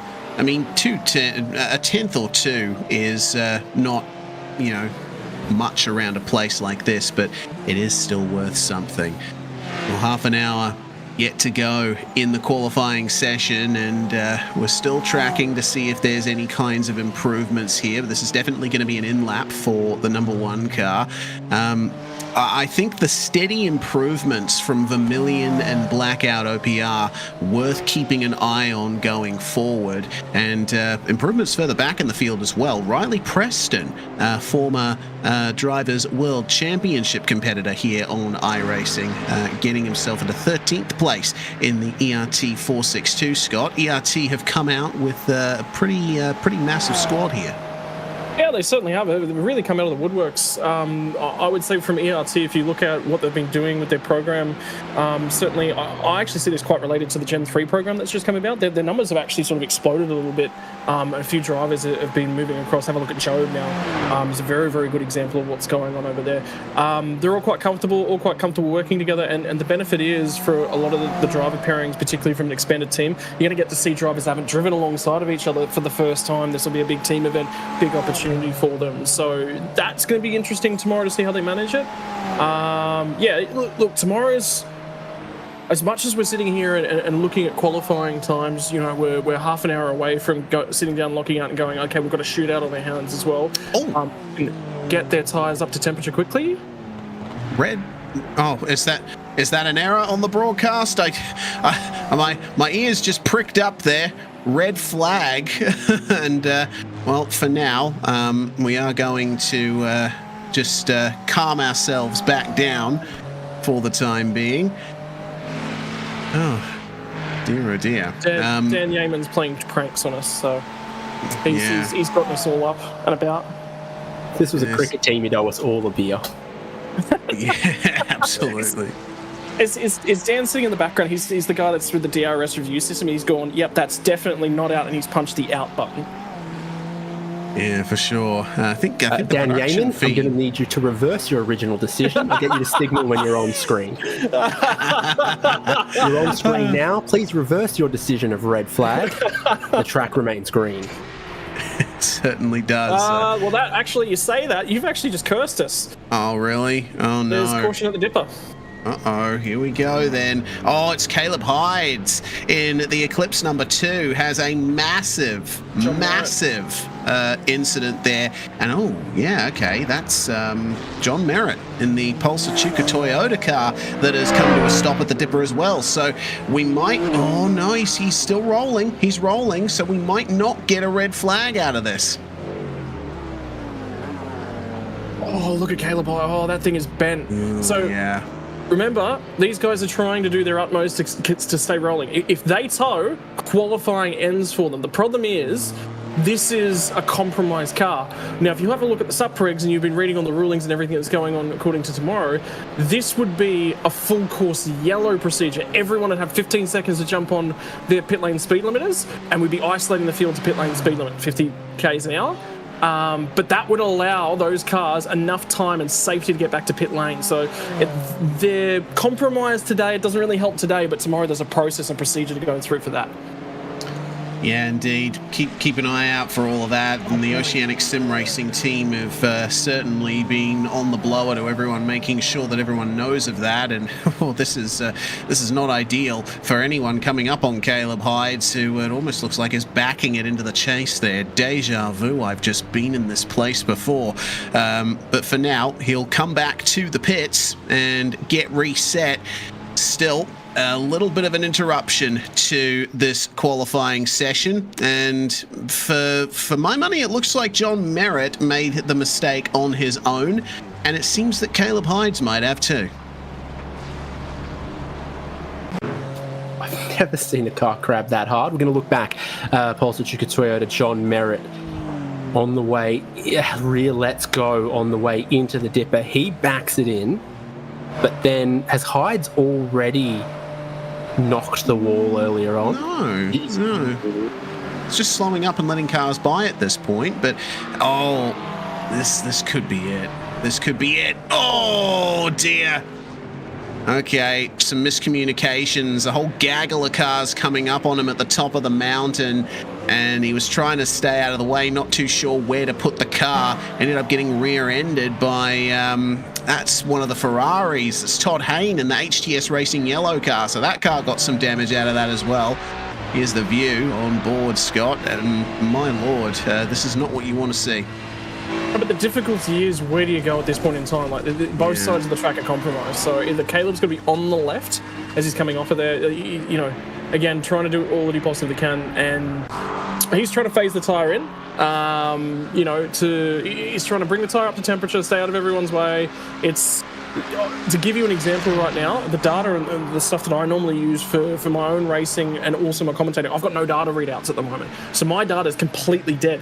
I don't know if he's had a mistake. There's obviously teams on board spotting for him, calling cars, helping, but there's 38 cars out there qualifying across a 2-minute lap. It's going to happen, you know? Yeah, absolutely. Well, looks like we're back to regularly scheduled programming here. Everyone back up to speed and still waiting for any further improvements from drivers up the top of the field. The gap for provisional pole coming down to a mere 0.06 of a second. Dylan Burse and the Volante Rosso by Eclipse car is still on top as we check out Thomas Hins in the Team Jinx Shifters 209, all the way down in 27th position. They do have the car that the balance of performance seems to favour. It is very much the Acura NSX show. But Hinsey, in spite of being so low down the field, actually he's in a Ferrari, my apologies, so they haven't gone for the balance of performance favouring car. But he's having fun regardless, having a few good laughs there as he makes his way across the top. More than you can afford, pal. Ferrari. And it's nice of him to provide a webcam. Even nicer of him to point it at his wheel and not his feet, as he's done in times past. He's just a fair bit of time outside of that top 15. 1.2 seconds away from the top. So that's a whole second away. No, 6 or 7 tenths away from that cutoff to hit the top 15. Hey Dave, that's the guy that you replaced on V8 Vets coverage for this season. So there you go. Well, so you pronounce my name correctly, and therefore his must be wrong. Dear me. Well, through the chase, Thomas Hinz comes, and at the moment, seems like it's not going to be an improvement. Rapid Theft Esports, meanwhile, just making an improvement, getting into the top 20. They are now 18th place in the hands of William Sapstead, and he'll pull over to let others go there, including the Summit Sim Sports Mustang, which is still just on the bubble. Liam Reston at the wheel of the 55. And all he has to do to get into the shootout is find a tenth and a bit, but he's got this car to overcome. Ethan Griggolt in the Evolution Racing Team 7. And, I mean, we all know how good Ethan Griggolt is. Ever since he burst onto the scene many years ago, coming from first-person shooter side of esports, he has shown himself to be a very capable driver. Now, this is interesting because Bo was in that car earlier. Now, Bo's out. Ethan Griggolt is in. I don't think there's many other cars that are doing, driver changes across this 1 hour session. Yeah, it's an interesting point. Usually teams will just stick with the one driver for the whole qualifying session. I found a couple. Okay, there have been a few. I'm unclear on the rules regarding whether the qualifying driver has to start the race tomorrow, but it'll certainly be interesting to see how ERT go about that if Ethan Griggold improves on the time that Bo Albert set.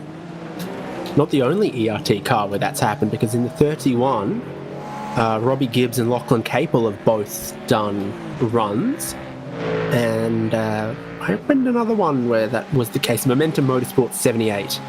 Liam Milner and Braden Nash have both turned laps. Righto.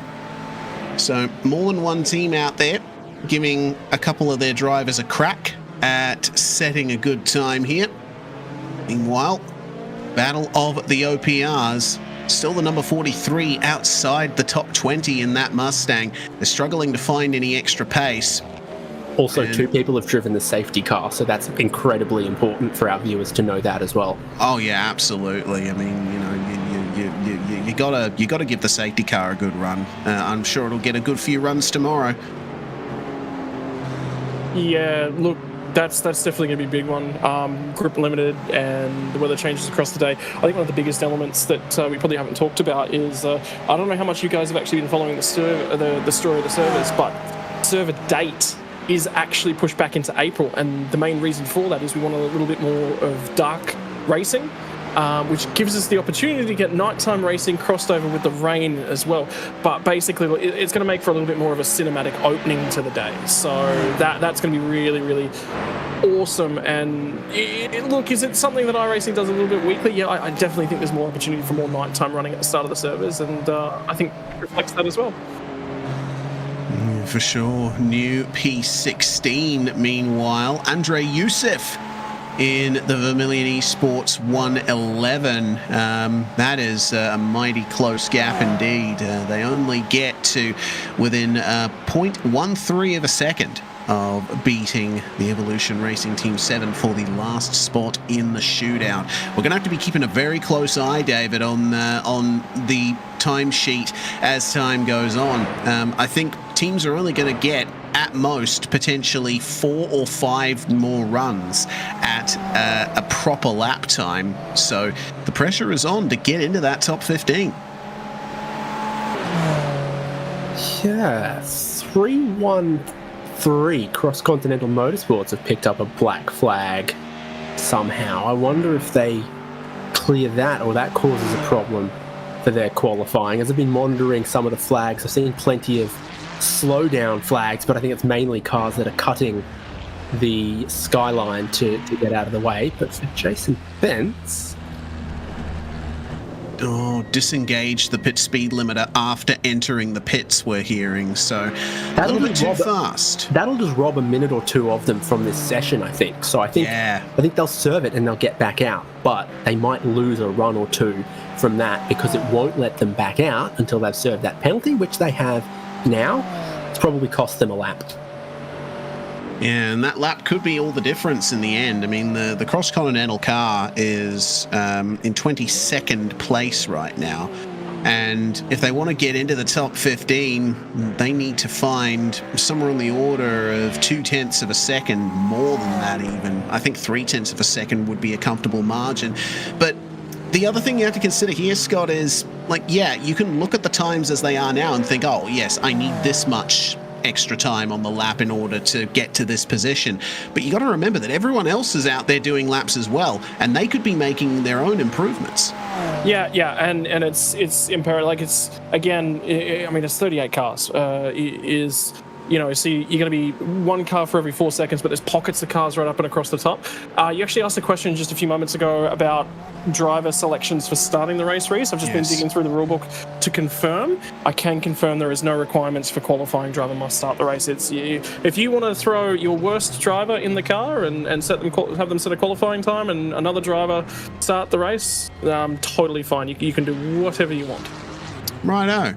So there is an alternate universe that exists where Eclipse up the front of the field decide to put in an 800 iRating rookie for the start of the race. That's good to know. And, yes, if they're registered to the team beforehand. And again, there probably is an alternate universe in which that has happened. So Reese, David and Scott, 2153, whatever your designations are, good luck with that. When are we getting the commentary box car in racing? That's the real question, Reese. When are you and I going to do some endurance racing on the side? Dave, do you reckon you can... No. I want the keys to the safety car. That'd be fun. I mean, you mentioned driving together, Scott. I mean, I'm certainly up for it. I actually have been getting a couple of offers, particularly from Daniel Salmon, who goes by Zippy. He's the manager of Pit Road Productions, which I'm doing shows for in the sort of North American Canadian sphere at the moment, and he's floated the idea of potentially doing a Bathurst endurance race together. So we'll see how those talks work out. Reese doesn't have enough ex-teammates, so he's looking to stack Feathery's nest. I was going to say I need to be alerted. I would be there for all 12 hours as a spectator. Absolutely. I do love spectating these races and talking about them, but it's been a while since I've gotten into a major event, let alone one broadcast by SimSpeed. So you never know. Might happen this year. We'll have to wait and see. So I noticed a couple of things as we look at Alex Bird on a hot lap that doesn't look to be improving all that much. You'll notice the black square is Evolution Racing Team 462 on the left column had a black flag, and we've had 3 drivers in the number 78 Momentum Motorsports car now, so they, not to be outdone, have also gone and chucked Matthew Johnson in to have a steer as well. All right. the revolving door of the number 78. See how many more drivers get in before the end of the session as Alexander Bird rounds the final corner. Is this going to be an improvement on fourth place for the number 36, a 2027 for the Vanderwaal car, and that is a mere 13 thousandths of a second, 12 thousandths of a second actually, off his best. There's been some very solid improvements there for Vanderwaal, and I feel like they're just building here. They spent the first part of the GT3 qualifying session sort of anonymous, sort of hanging around in sort of the back half of the top 10, but Alex has really pulled out all the stops here with a mere 15 minutes or so to go. Yeah, I mean, if you're gonna be quick at one end of the session, you choose the back end, right at the important time. Interesting to note, I've just been keeping half an eye on weather as well. It's stabilised again, which is the big key. I think that's quite critical to the back end of this session being relatively important. You know, still 15 minutes to go, so if the wind swings around, starts to bring some of that cloud cover in, you know, there is still time for the track to die off at the back end of the session. A very, very important point that actually came out of listening to actual Bathurst 12-hour coverage last weekend is that the actual road surface at Bathurst, incredibly dark. What does that mean for... That actually plays a huge part. Asphalt and different asphalt surfaces. I listened to David Haynes tell me about Japanese asphalt. I think it's because of the type of rocks they have that they grind up and put into the road surface. It's the aggregate. Yeah, but what does that mean here at Bathurst? Well, it means that a darker road surface takes in more UV, hotter track surface. It actually means that the Bathurst track surface tends to run a little bit hotter than, say, Sebring, where it's mostly cement and cement blocks. It reflects a lot of that light back up. Track surface is naturally cooler. So with a lot of this, that's why you see quite hot conditions at Bathurst, even though this time of year the conditions are starting to plummet. And I learned a very important fact about the Australian sun and why we have more hot summers and why we feel the sun more than any other place in the world. Did you know that during the southern hemisphere's summer, we're actually about 5 million kilometres closer to the sun than the northern hemisphere's summer? So UV is stronger this time of year for our summer. Wow. Yeah, right. That explains. I've always wondered why we felt hot, and we said to everyone, oh, Americans come over here and they go, oh, the country's really, really hot this time of year. It's because we feel the UV. See, I was in New York one day, and it was 39 degrees Celsius, and the sun didn't feel That's why hot.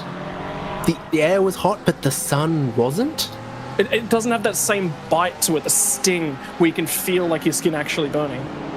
It takes longer for sunburn in the northern hemisphere in summer than it does in, We are learning so much today. Geology, astronomy, asphalt aggregates. It's a proper education session up here in the SimSpeed comms box.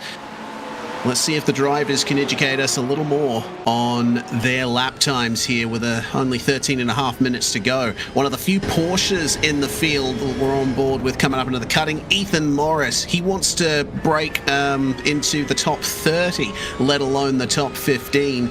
The JHF Speed car is making its way nicely up the mountain here. I believe one of only 2 Porsches in this field, the other one being the 9.5 SimSports machine. And this rear engine layout of the Porsche does tend to serve it well here at Bathurst, but there is always that risk of the pendulum effect of the rear engine when you're swapping direction like this. And oh man, he just clipped the wall on the way into the dipper, and I think that's the end of the lap for him. That's a frame. There was just a comment made to 222 as well. Exit the cutting. Well, we got a slow car 222, I believe, was boxed up, but they managed to get back going. Righto, and the 222 car. iRacing, Dean Mackay was the driver. Okay, right. Yeah, I'm looking for the number on my timing screen, and it took me a while to get it, but yeah, that McLaren certainly has a dented front end at the moment. A sort of Senna helmet-inspired livery that TriStar's running with for their GT3 entry. And if it happened up the cutting, then I would suspect it is a matter of hitting the inside wall or having trouble with another car. And it actually looks like Dean Mackay was coming up on Cameron Dance, as we're seeing a Team Jinx Shifters 209 black flag. Not too sure where he ended up getting that, but Don't ask me about the meatball flag applied to a GT4. I know nothing about that at the moment. oh, okay. So that's Thomas Hinds there with a big old slide coming out of McPhillamy. Dean Mackay, meanwhile, this is what happened to him. He was coming up on Cameron Dance in the Orbit Drop Bear Mars car, and Dance was a little bit slower into the cutting. This is Dean trying to work his way through this pack. Dance was trying to let people go, and just a few Ks an hour difference, and the contact was made right there, and around went the McLaren. A couple more meatball flags popping up as well, so it's interesting to see. Yeah, one of the GT4s is done with qualifying. It's just blown its engine in the pit lane, and then the other thing I noticed... Yeah, that's my car. Yeah, that's my car. I blame Scott. It turns out when somebody got out of the car, we must have been cycling fuel or oil through the car, didn't shut it down, and we all walked away from it, so... Oh dear. Well, And that's just putting more emissions into the atmosphere, man. Well, All the Drop Dead Venus have been canned from qualifying as well. So their qualifying is done. Did we cover that? No, I'm not too sure where that came from, actually. Jackson Dial was at the wheel of that car, and it's unclear to me exactly where that came from. Did they escape back to pits without requesting a tow from race control first? That's what it says. Yeah, okay, well, there you go. Or I think even if they requested it from race control and took it, they're done. Oh, yeah, true, yeah. Yeah, just it was the exit of turn 2 after his most recent qualifying lap. He just pulled over by the side of the track and escaped back to the lane. I don't have voice chat on, so I don't know if there was radio communication between the team and race control, but it looked like a pretty conventional, normal sim racing qualifying, just pull over and reset. But yeah, you can't do that in this event or in any event administered by Oceanic Sim Racing. The no escape rule is in effect at all times during qualifying and race sessions. So with 9 minutes left, my overarching thing right now is who's outside of the 15 that looks like they could improve. There are a couple of good candidates, like 16th place could be a great place to start. Andre Youssef in the Vermilion Esports 111, and then Vermilion Esports 89 is possible. And then we had a bit of a look at some of those Jinx Shifters Ferraris that they were a possibility.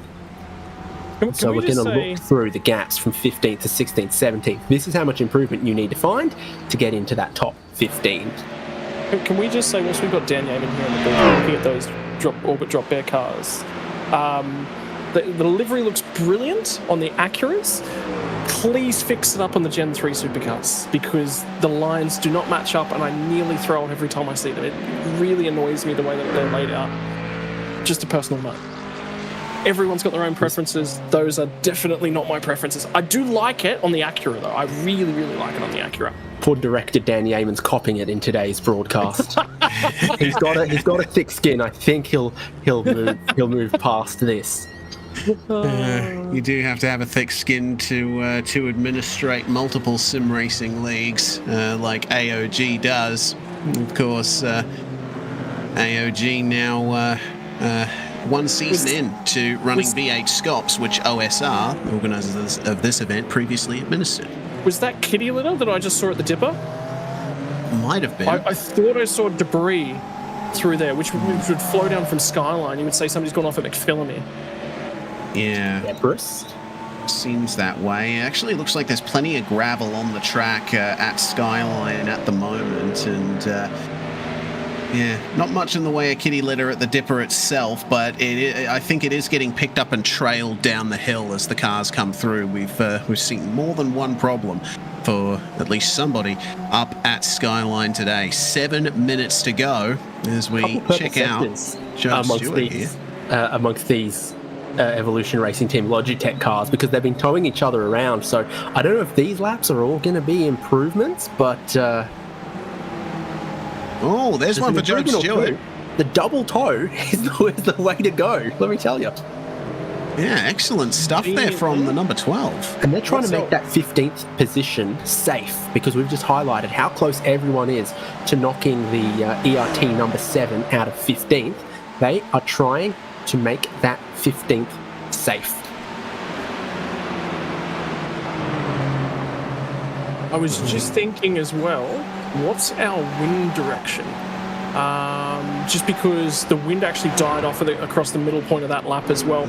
We were actually running about 13 to 15 kilometers an hour. We dropped about 4 or 5. It's coming due west, which is a crosswind across from driver's right across Mountain Straight and driver's left across Conrod Straight. So giving you a little bit of a push up and across the top coming into Skyline.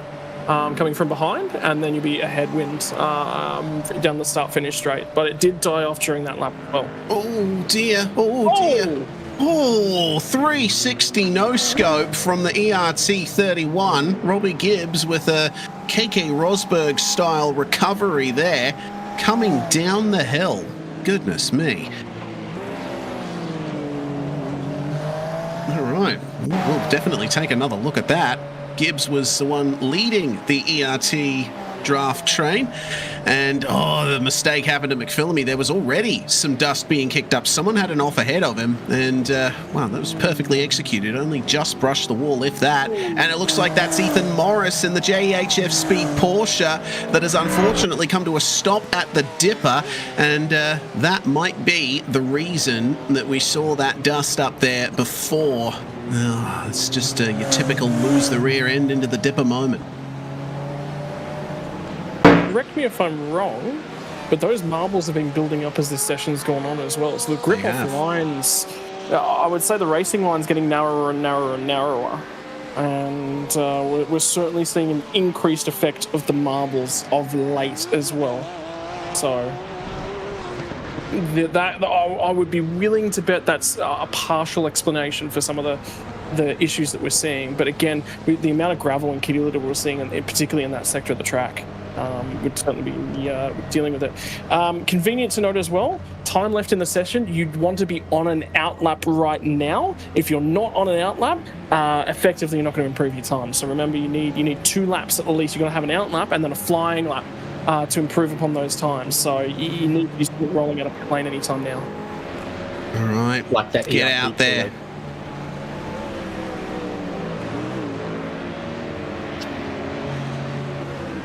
Trio of ERT cars leaving right now. There you've got some other team cars lining up together. I think that's OPR, Ford Mustangs. So they'd be starting this. This would be the last flying lap possible for the number 47, and they're trying to get that inside of the top 15. That's the goal for everyone right now. Top of the timesheet would be lovely, but anything inside of the top 15 works to progress you further into qualifying. And then once you get to one shot, one opportunity in the shootout, you even if you think you're 15th on pace, you could pull a surprise and others could make mistakes. The conditions will be different then. Ooh. Ryan Bettis had to bail on that lap too, so... Not ideal for Ryan Bettis there, and it looks like he's going to lose touch with his teammate from there too. Might have to fall under some pressure. There's, hello, Justin Ruggier is in the Blackout OPR 43 this time around. Good to see Justin back out there. A former very regular competitor in the Monday Night Official V8 series, and also taking part in V8 Scops in its early days. It has been a very long time since I've seen him out on the virtual track. I did have the pleasure of watching him on the real track at Wanneroo a few years ago when he was racing in Super 2. But yeah, we'll see what he can do to improve the case of this number 43. They're also looking to get in on the top 15 here. Dylan Shepherd was driving this car earlier, and then Justin Ruggier's got in to try to get it into that top 15. But of course, for a handful of reasons, that's a difficult ask, and a difficult ask in a Ford Mustang. This is going to be one last opportunity to try to line up some teamwork to get the OPR Mustangs into the top 15. That cut line position still occupied by Evolution Racing Team number 7. Fun fact about these cars, actually, just looking at the back end of them, and this is something that David taught me Thursday night. You can't park there, but what you can do is you can attach what they call a nolder, which is a little extra aerodynamic strip to the back end of the car. The GT3 variant of the Mustang doesn't have the nolder, but the Supercar Gen 3 does. Interesting. We'll see if we can get a shot out the back there. So where exactly is this aerodynamic device supposed to be located? So see that rear lip? On the Gen 3 Mustang, there's an actual aerodynamic flap on the rear lip of the spoiler, not the actual wing itself, but right off the tail end of the car, there's actually another aerodynamically added piece, which is just sort of helps glue things in, helps control the air in that section of the car. Dave, what was the story you were telling me about the Yaudi? Well, knowing the Mustang GT3, it might have left the factory with one, but because it was attached to the boot lid, it might have fallen off. Oh no. On the way to getting scanned by iRacing. Oh dear. Oh wow. Well, qualifying is about to come to an end, everybody. The banter is alive in the comms box, but the lap is dead for the number one, but no harm in that because they still have provisional pole. Is there anything that the other teams can do to improve on that? Looks like Rattray White just came across the line and was not able to improve. But, well, he did start the lap just before the checkered flag has flown, so there might still be a chance for Vermilion Esports to steal provisional pole here. In terms of cars that are currently out there, I don't know how many of them are actually on a solid lap time at the moment, but one thing's for sure, the ERT draft train is still going.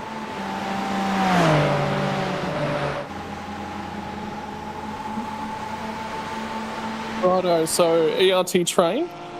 Maybe, we're not 100% sure. And then there's this car, the 11th place car at the moment, and they're backing off as well. So that's the Evolution Racing Team 444, also done. I did see Sam Sproul was on a lap and was getting towed around in some of the blackout OPR cars right at the tail end of the session. He put two wheels into the marbles right down here at the chase and just couldn't turn the car in. So that was qualifying over effectively for him. Righto. Looks like a whole gaggle of cars pulling in to the pit lane here at the very end of the qualifying session. Zach Rattray White offline into the chase. That lap is definitely not going for it for the Vermilion 117. Jacob O'Reilly does look like he is pushing there in 6th place to try and improve their potential qualifying result.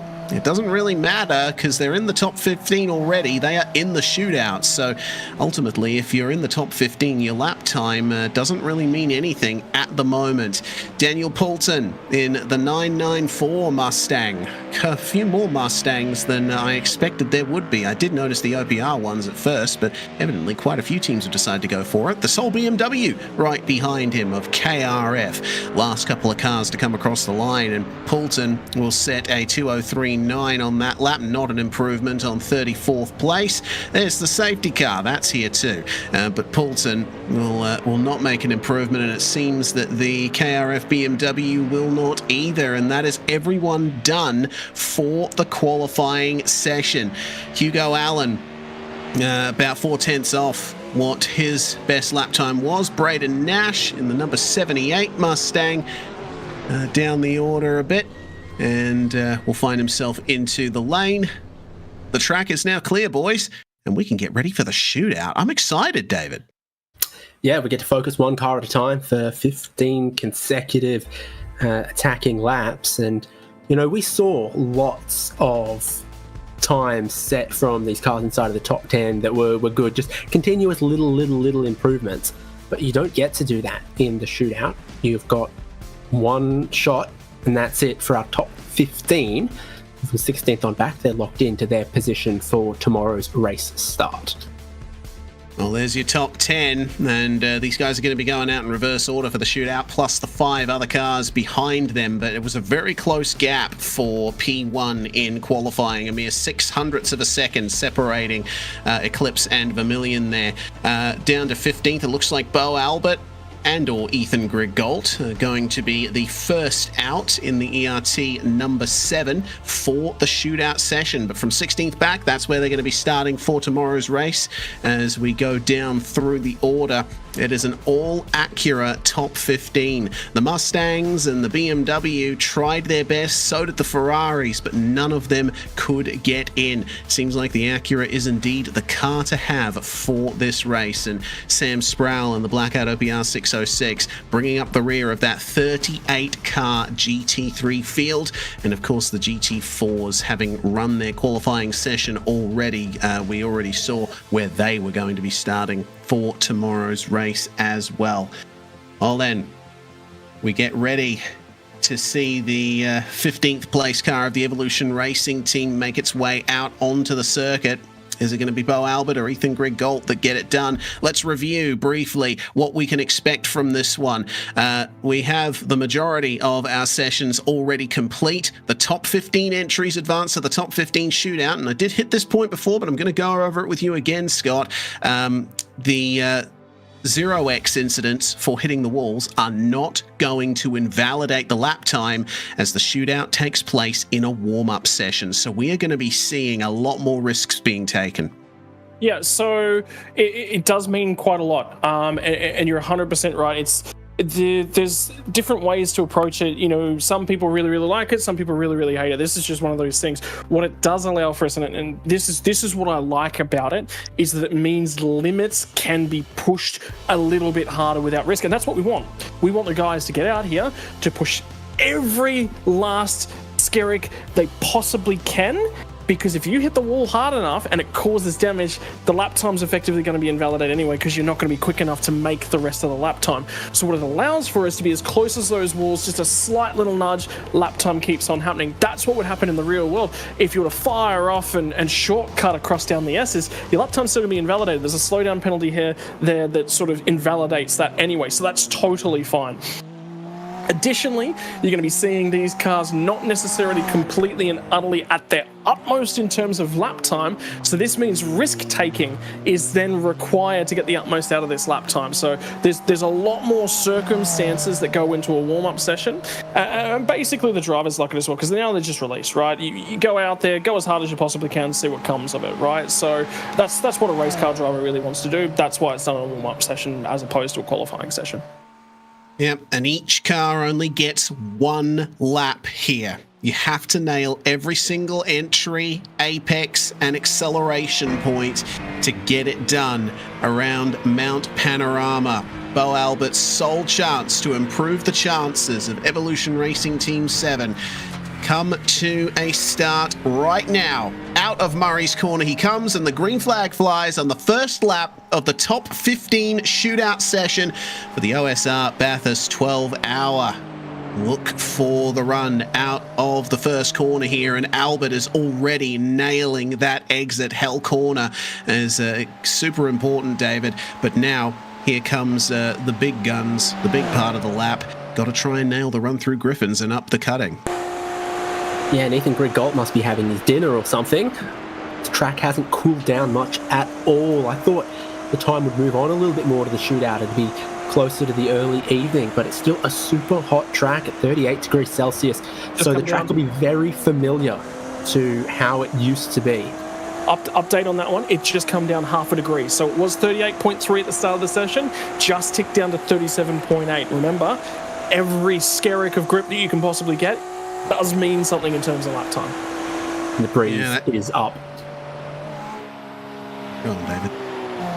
Yeah, so the breeze is up a little bit as well. There'll be a tailwind across the top of the mountain here, pushing you over Skyline to then dive downhill. You've got to stay so close to the concrete walls, trying to get the perfect line through the dipper, where the car gets very light. Bo Albert has a little bit of a slide, but so far, I mean, you're lucky to be in the shootout when you're 15th. You can't do any worse than 15th. So give it a red hot go. Maybe you'll end up 10th, maybe you'll end up 8th. Who knows? So you just got to give it everything if you're the 15th car and you're the first car to run in this shootout. Well, Albert gets up Conrod straight, and the top speed coming into the fastest corner in the country, just touching 271 k's an hour. And that is a rapid Acura coming out of the chase now. 47.0 for the first sector, 28.4 for sector 2.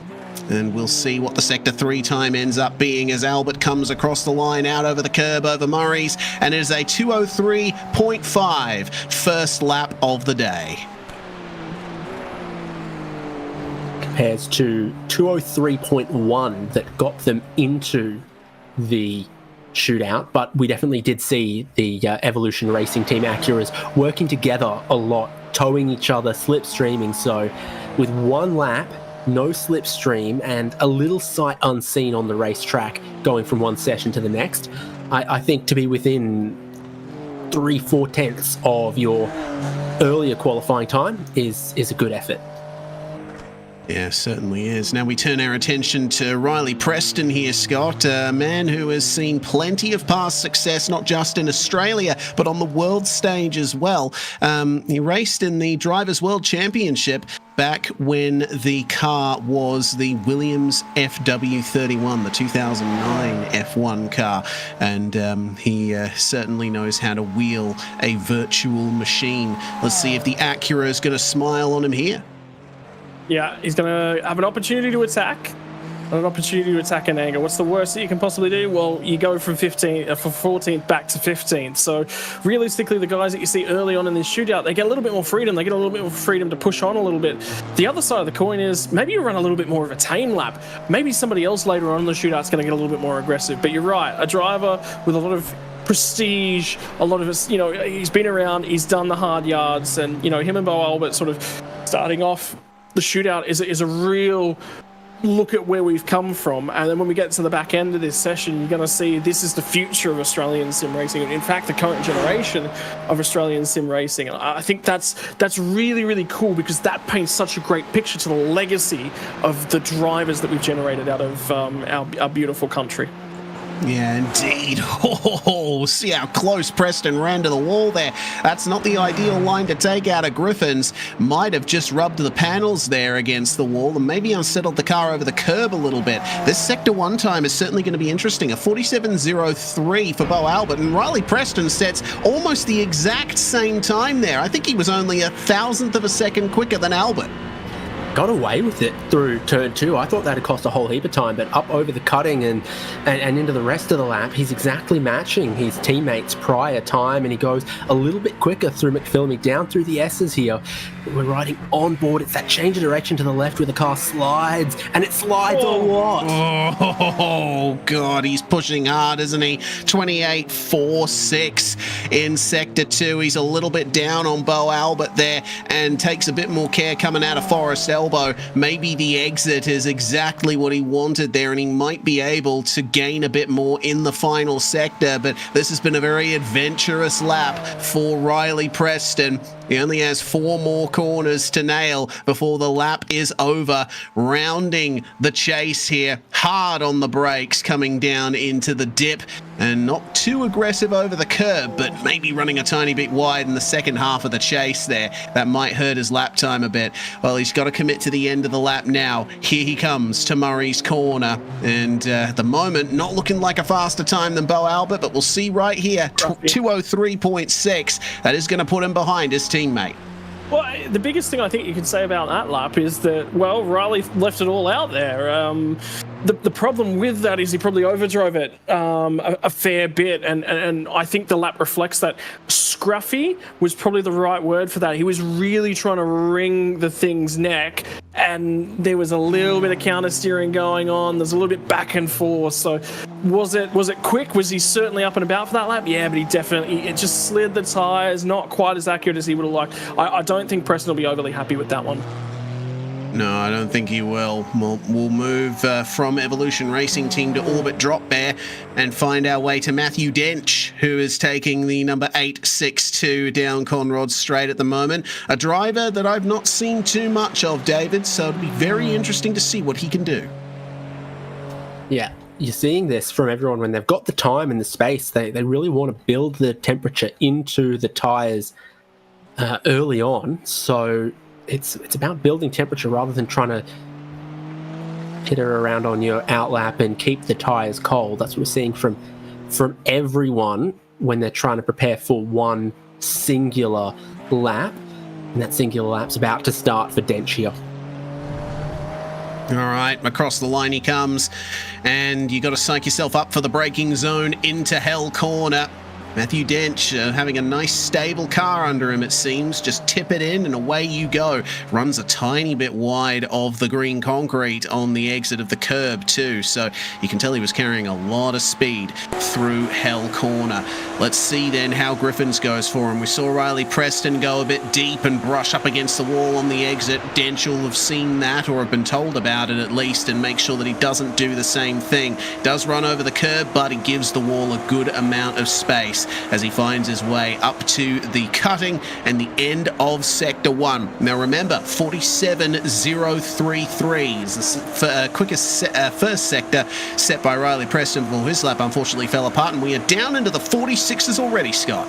Yeah, and big lap. And I was just sitting there and thinking in the background, this is the first real time that Matthew Dench has shown himself in these new colours. Remember, for Matty, he's sort of gone a little bit on the team exploration.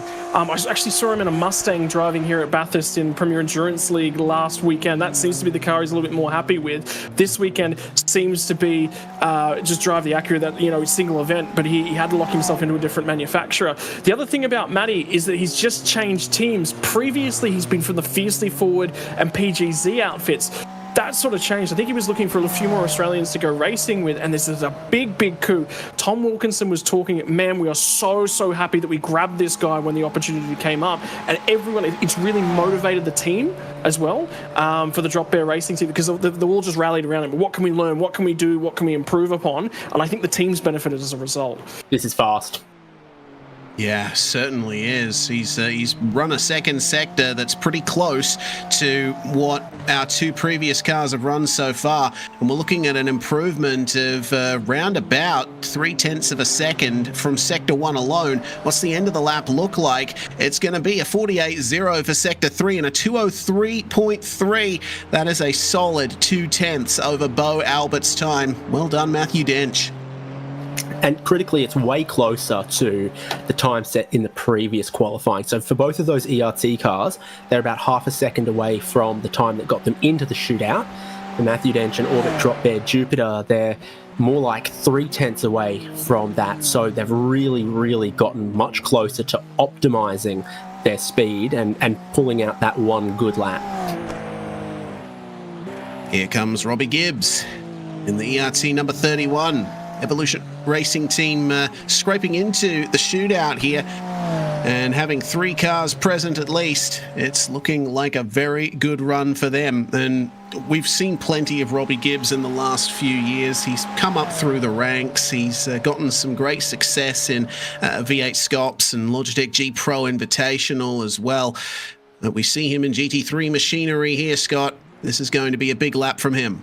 I remember won the season opener last year from the Logitech Pro Invitational as well. So, you know, now has a race win in Top Flight to his name as well, which I think was a big ticket. A little bit lucky, but sometimes it pays to be lucky rather than good, and he was in the right place at the right time. You can only be there on the supreme pace. So this is an opportunity for him. The biggest thing as well about GT3s is this is an eerie moment. Think about what these drivers are going through. They're capable drivers. All of these guys are capable drivers. They're capable of being here. But sometimes you get the mountain all to yourself. There's little procedural things that you've got to tick off. You've got to make sure that you're rolling out of pit lane on command. You're told when to leave the lane, all these bits and pieces. But you've got to nail it. You only get one shot. If you make a mistake, you get nothing else. So sometimes look at the way that he turned in there at Griffins. Was there a little bit of nerves with the tyres not quite there for Robbie? Now he's thinking, does that get into his own head? He's got to shake all of that loose and just commit. Understeer through the first 2 corners costs him a tenth or so. He makes it up good through the cutting though, but turn 1 and turn 2, the front tyres were not there. Yeah, it looked like he had to have a couple of goes at turning in for both Hell Corner and Griffins. Well, the tyres should be up to temperature now on the way through McPhillamy. Conservative over the exit curb, and down the hill he comes. Make sure the car doesn't get too unsettled there. Across the curbs, down through the S's. Very aggressive flick back into the dipper. And that car looks pretty comfortable now, but we'll see what it's like coming into Forest Elbow. Widen the entry, bring it into the apex, let it rotate on the exit. 28.2. Looks like that is the fastest Sector 2 so far. So the start of the lap might not have been all there for Robbie Gibbs, but the middle is right with him. Now a breather, onto Conrad. Think about your braking marker as you crest the hill down here. Look it up, get your head over, try and spot the marker on the right-hand side of the road. Position the car, look at how nice it was set up into the braking zone. No wiggling around, no bouncing on the curb. Point it out the other side, a little bit of curb on the right, a little bit of curb on the left, not too much as well. And just carry that momentum. Have you got the braking marker right? Did you understeer a little bit when you get down here to Murray's Corner as well? Park it up, drive it out the other side. That's what it takes to put a good lap together. But was it a good lap? It was. It is now a new P1 time in the shootout session. He was 0.08 of a second quicker than Matthew Dench there. So Robbie Gibbs doing everything that he needed to do. Put himself at worst 11th in the shootout for Evolution Racing Team. Well, now we move our attention to one of the heavy hitters in GT racing. In OzNZ Sim World, Reese Gasoul in the 444 for Evolution Racing Team. I've had plenty of opportunities here to behold Reese Gasoul and his massive skills here. I'm looking forward to this lap, David. Yeah, driver, you and I have seen plenty of across a whole different group of GT leagues. He could drive to have race days. He could drive to have for this shootout right now. He's seen plenty of his Evolution Racing Team teammates go before him and have an idea of what the challenges were for them. It seems like the challenge is front tyres for the first 2 corners and maybe rear tyres at the very end of the lap. So having seen a few struggle with the camber and elevation of Hell Corner here, Gasoul's in a little early to stay tucked to the apex. You won't accuse him of running wide of the apex on that one. Yeah, certainly tipping it in as good as he can, but it all depends on the setup that the ERT cars are running, right? It's we did see Robbie Gibbs having a little bit of trouble with potentially tyre warm-up there, the front and the rear just not communicating with each other. I'm wondering if Gasoul might be suffering from the same issue. From the outside, at least, it looks like a stable lap so far. And we'll have to wait and see if it's actually a good first sector here. Reese has obviously battled and driven with John Piesnick, another legend of GT racing in OzNZ Sim World, and a 46.979 for Sector 1 is not too shabby. He gets up there with some of the best we've seen. Now he's over the rise at McPhillamy Park, and so much curb. You can get away with that in this session, but it might dent your confidence a little bit. He's high-sided the car on the curb, sort of slid it with a skateboard, and I think this isn't going to be the greatest middle sector we see, but he started well, and he can pick it up again from here. Much shallower into the elbow than we saw from Robbie Gibbs. Yeah, indeed. He was turning in quite early. As that benefited him. 28.5 in Sector 2. That is actually the slowest Sector 2 that we've seen so far. So maybe this lap has fallen apart for Reese Gasoul. We'll have to wait and see if the straight line speed is good on this ERT Acura. Everyone in the top 15 is driving the same model of car, so it all comes down to setup and driver to make your way to the front. Out of the chase, again, the car looks lovely and stable, but I tell you what, that middle sector will be in the back of Reese Gasoul's mind as he exits the final corner here and across the line to set a 2:03.5. Still not last in the shootout, but you get the feeling that lap could have been a little better. 2/10 was sort of all in the middle sector of it, and then I don't think he got the line onto Conrad just right. So from about McPhillamy Park to the exit of Forest Elbow was where most of the time was lost on that lap. We have seen 4 Evolution Racing Team cars to this point. We get to mix it up because Josh Perwien's going to kick off what will be a flurry of Vermilion esports cars in this next segment of the shootout. Yeah, here we go then. Vermilion, over the last year or two, they've really pulled out all the stops to try and surge themselves to the top of Australian sim racing, and they have succeeded. They are definitely a consistent presence in many of the top series in our part of the world. So Josh Perwien, all the pressure is on him to throw the first punch, as it were, for Vermilion Esports. Now, it'll be interesting to see the car behavior here, because every team, like, they know that there's certain things you have to do to the car to get the best out of it, and with a lot of time spent with the car, teams will converge on optimal setup settings, but it's those subtle differences that really make a point in a session like this. Start of the lap for Josh Perwien. How does the Vermilion Acura look? Nice turn in for Hell Corner, and he's conservative over the curb. He's not running too far beyond it like we've seen a few drivers do so far. So a clean start to the lap is a good one at Bathurst. No news is good news.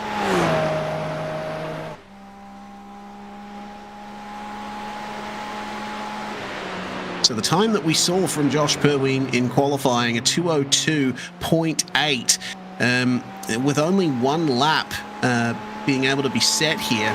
They don't have the luxury of going again for another as soon as they're out, so got to be careful. Oh, was that a bit wide at the cutting? I couldn't quite tell.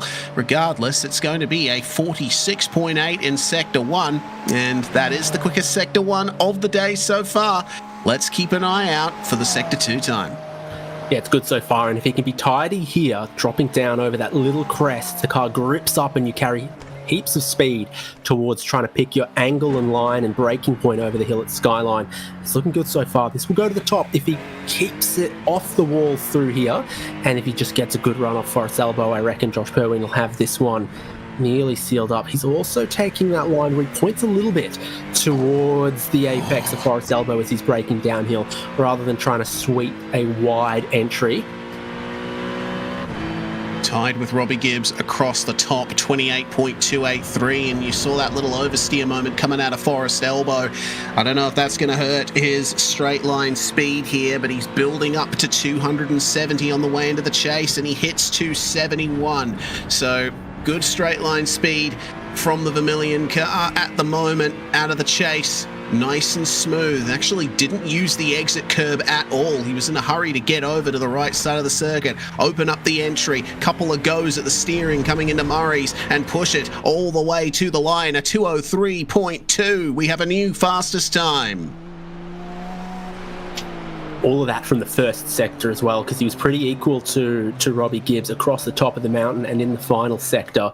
But just turn 1, turn 2, the balance of the car was perfect to put in a really, really good time for the first Vermilion car that we've seen. We're about to see the first Valente Rosso by Eclipse car. Caleb Hydes is in the number 2. Yes, indeed. First car to, second car to have gotten into the top 10 in the qualifying session. 2:02.84 is what he set. Now, Caleb will be wanting the opportunity to get a bit closer to his compatriots in the other Eclipse cars at the front of the field. The number 56 running a time good enough for 7th, and of course the number 1 car with Dylan Burse at the wheel setting the quickest time in qualifying, and will be the last that we'll see in this shootout. So let's see if Caleb Hydes has the car under him to get a bit closer to his teammates here in the shootout. And remember, Caleb Hydes, capable driver of his own. Best discipline on the service, open wheel racing cars. He managed to get himself into the FIA Formula 4 Tour in 2024. Now this is his opportunity to show us what he's got. His teammates, the biggest thing about Eclipse is their big pool of drivers. GT cars is where they're focused at. Damon Woods, brilliant GT car. Burst, Deeth, brilliant GT car drivers. So he's got a pool of knowledge behind him and the data to work from. He's got to adapt himself. This is definitely a weaker aspect of his racing, but numbers suggest he's capable. Yeah, let's see what the number is coming through Sector 1. The quickest Sector 1 so far, 46.8, and it's a 46.9. It's only a few hundredths separating himself from the 101, but it's all down to Sector 2, really. Most difficult sector of the racetrack, and you have to be pinpoint perfect coming down the hill. Caleb is driving well at the moment, not using too much of the curb in the S's. Gear it up for the dipper, carry the speed through, just touch the grass, and you're away down to Forest Elbow. On the brakes, he comes, and the Sector 2 time is a 28.4. He is off. It doesn't look like this is going to be a new P1 time unless he can pull out something special down Conrod Straight. Car's been a bit oversteery in a couple of places, like turn 2, so it wasn't the hottest time we'd seen through Sector 1. Just had to catch a little bit of a slide. I think I had to catch a little bit of a slide at the metal grate as well. The car goes where it's pointed, but in the really high-speed corners, I don't think he's confident with the rear grip. Into the chase he comes. Does that mean, Reese, they've got a potentially trimmed out car? It's a little bit wobbly and all the high speed stuff. Does that mean they've got the point and shoot in the straight line though? Yeah, that is the question. We'll see what the Sector 3 time ends up being as Hides crosses the line to set a 2:03.4, and it's a 48.1 in Sector 3. And it actually looks like that might be the slowest Sector 3 time by a mere thousandth of a second. So I think, you know, and I don't say this to insult him, it was an average lap. It put him smack dab in the middle of all the drivers that have set times so far, and none of the times particularly set the timing screens alight. Regardless, he got the lap done, and they are not starting 15th. Air temps just come down a little bit as well, so everything's on its way. Track temp just dropped another half degree. I was literally just talking about the air temperature, and I took a look over at my track temperature readout, and I saw it go half a degree down. So the track's coming to us. We should expect to see, I would say at that rate, maybe the last car in qualifying is going to get another half a degree if things continue on their current trend. Well, we've got a Ferrari with an Acura badge on it. How about an Acura with a Toyota badge on it? As Pulse tuning Chuka Toyota, Antela Rafael Sabo is going to attack this lap. Saw him weaving quite a bit in the final sector. And I don't know what to tell you about that turn 1, but I think it's also about average. We'll see if this lap comes towards this car. Yeah, Scott, we're very familiar with Antal, aren't we? We saw his exploits in the NZ Esports Hyperfiber League last year, and he was one of the top drivers in that championship, so he definitely knows how to wheel a car and deal with chaos, but it's just him and the track for the moment.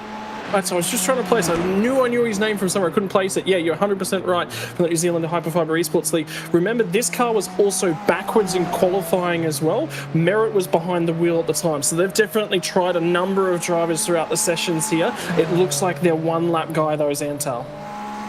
Here we go, then. New fastest Sector 1, only just 46.834. Man, this is rather good for the time being from Antal. He's keeping it clean. Car's bouncing a bit over those curbs, so maybe not entirely settled coming down the S's. And he had to have a couple of goes coming out of the dipper as well. He's tagged the wall. That might affect his Sector 2 time here. 28.3 though. That is looking rather competitive. Well, Sector 1 was perfect. You got to every apex with no hint of any oversteer.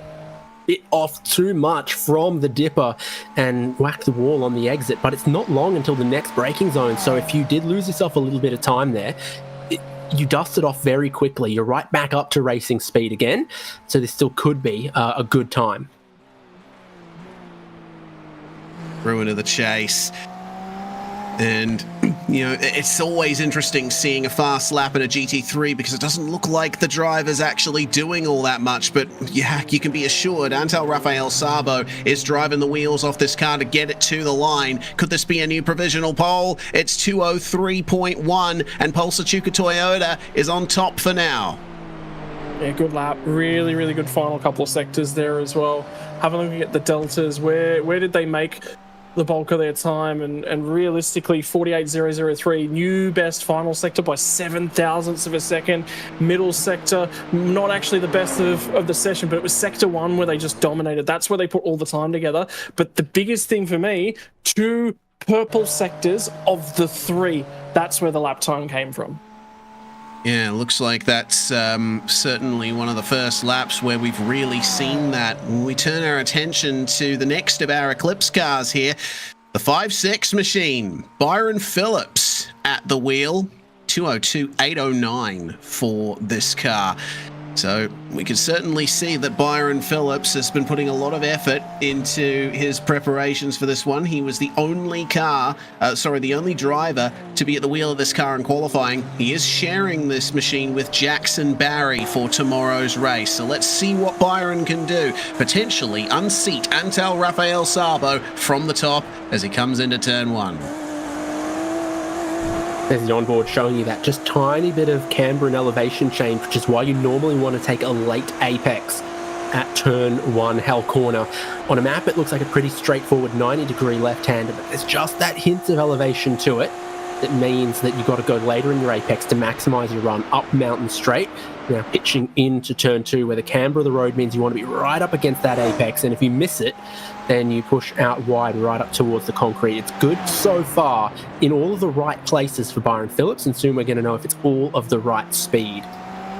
Yeah, look for a time in the 46s for this to be good, and it is 46.876. Not quite as good as what Antal Rafael Sabo set, but he can still make some big improvements in Sector 2 to put this lap in his favour. McPhillamy, there's always a choking point of this lap. You're really turning it in. You can't see the exit. You can't see your way down the hill. The concrete barriers are there at all times, and they will not allow you to see past into the next corner. For now, Byron Phillips is looking all right. No mistake coming through the sector, but it is a 28.4, which is not the quickest Sector 2 we've seen so far.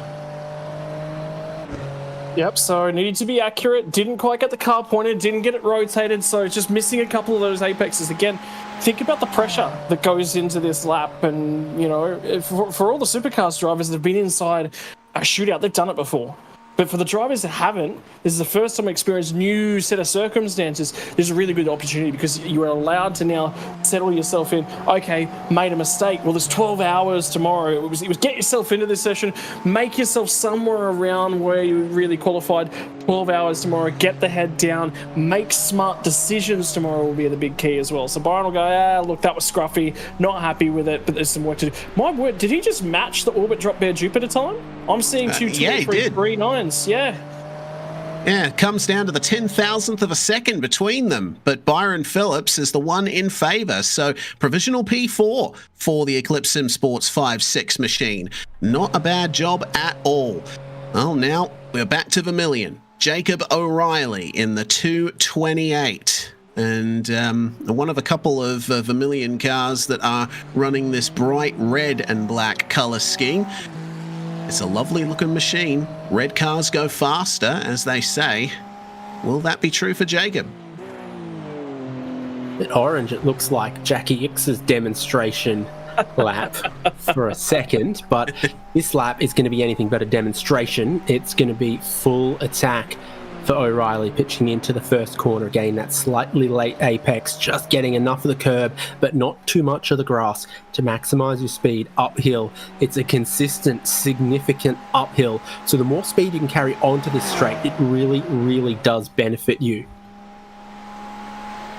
Up mountain straight, into the dip, turning as early as you can for turn 2. Keep it to the inside as the crown in the road will shuffle you wide. And Jacob O'Reilly not pushing too much out of turn 2 there. That's, I think, the furthest we've seen a car from that exit wall yet. And, a little bit of a wiggle on the exit of the cutting as well. I don't know if this is going to be a good Sector 1. Well, it's all right. A 46.9, not too bad. But does he have the car under him to get to the end of the lap?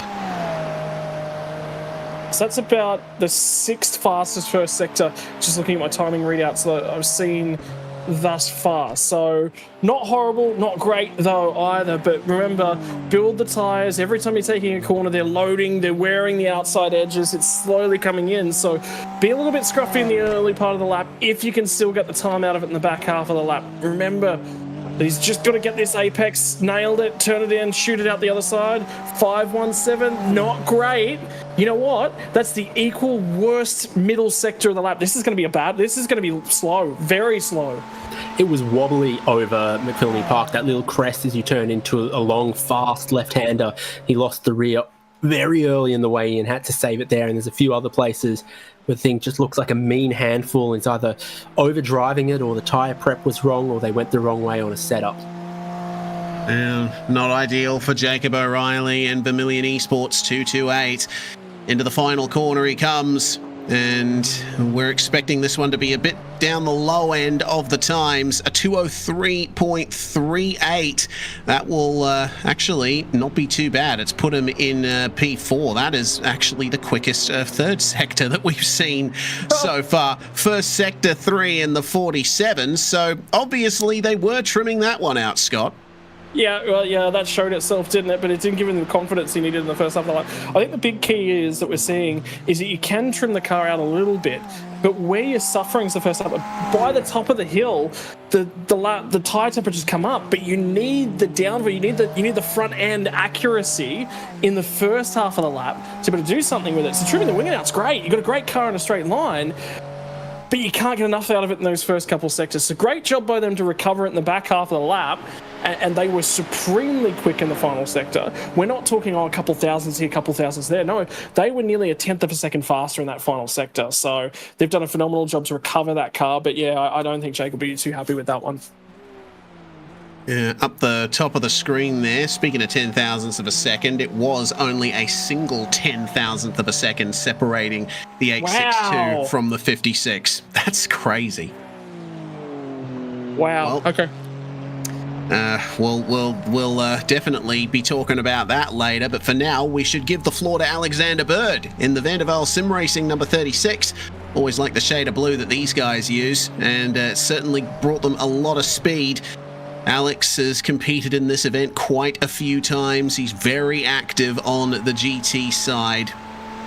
And it's a clean exit from turn 1. It's all about waiting over the crest, making sure the car is positioned here coming into turn 2. Early turn in, stick to the curb like glue if you can.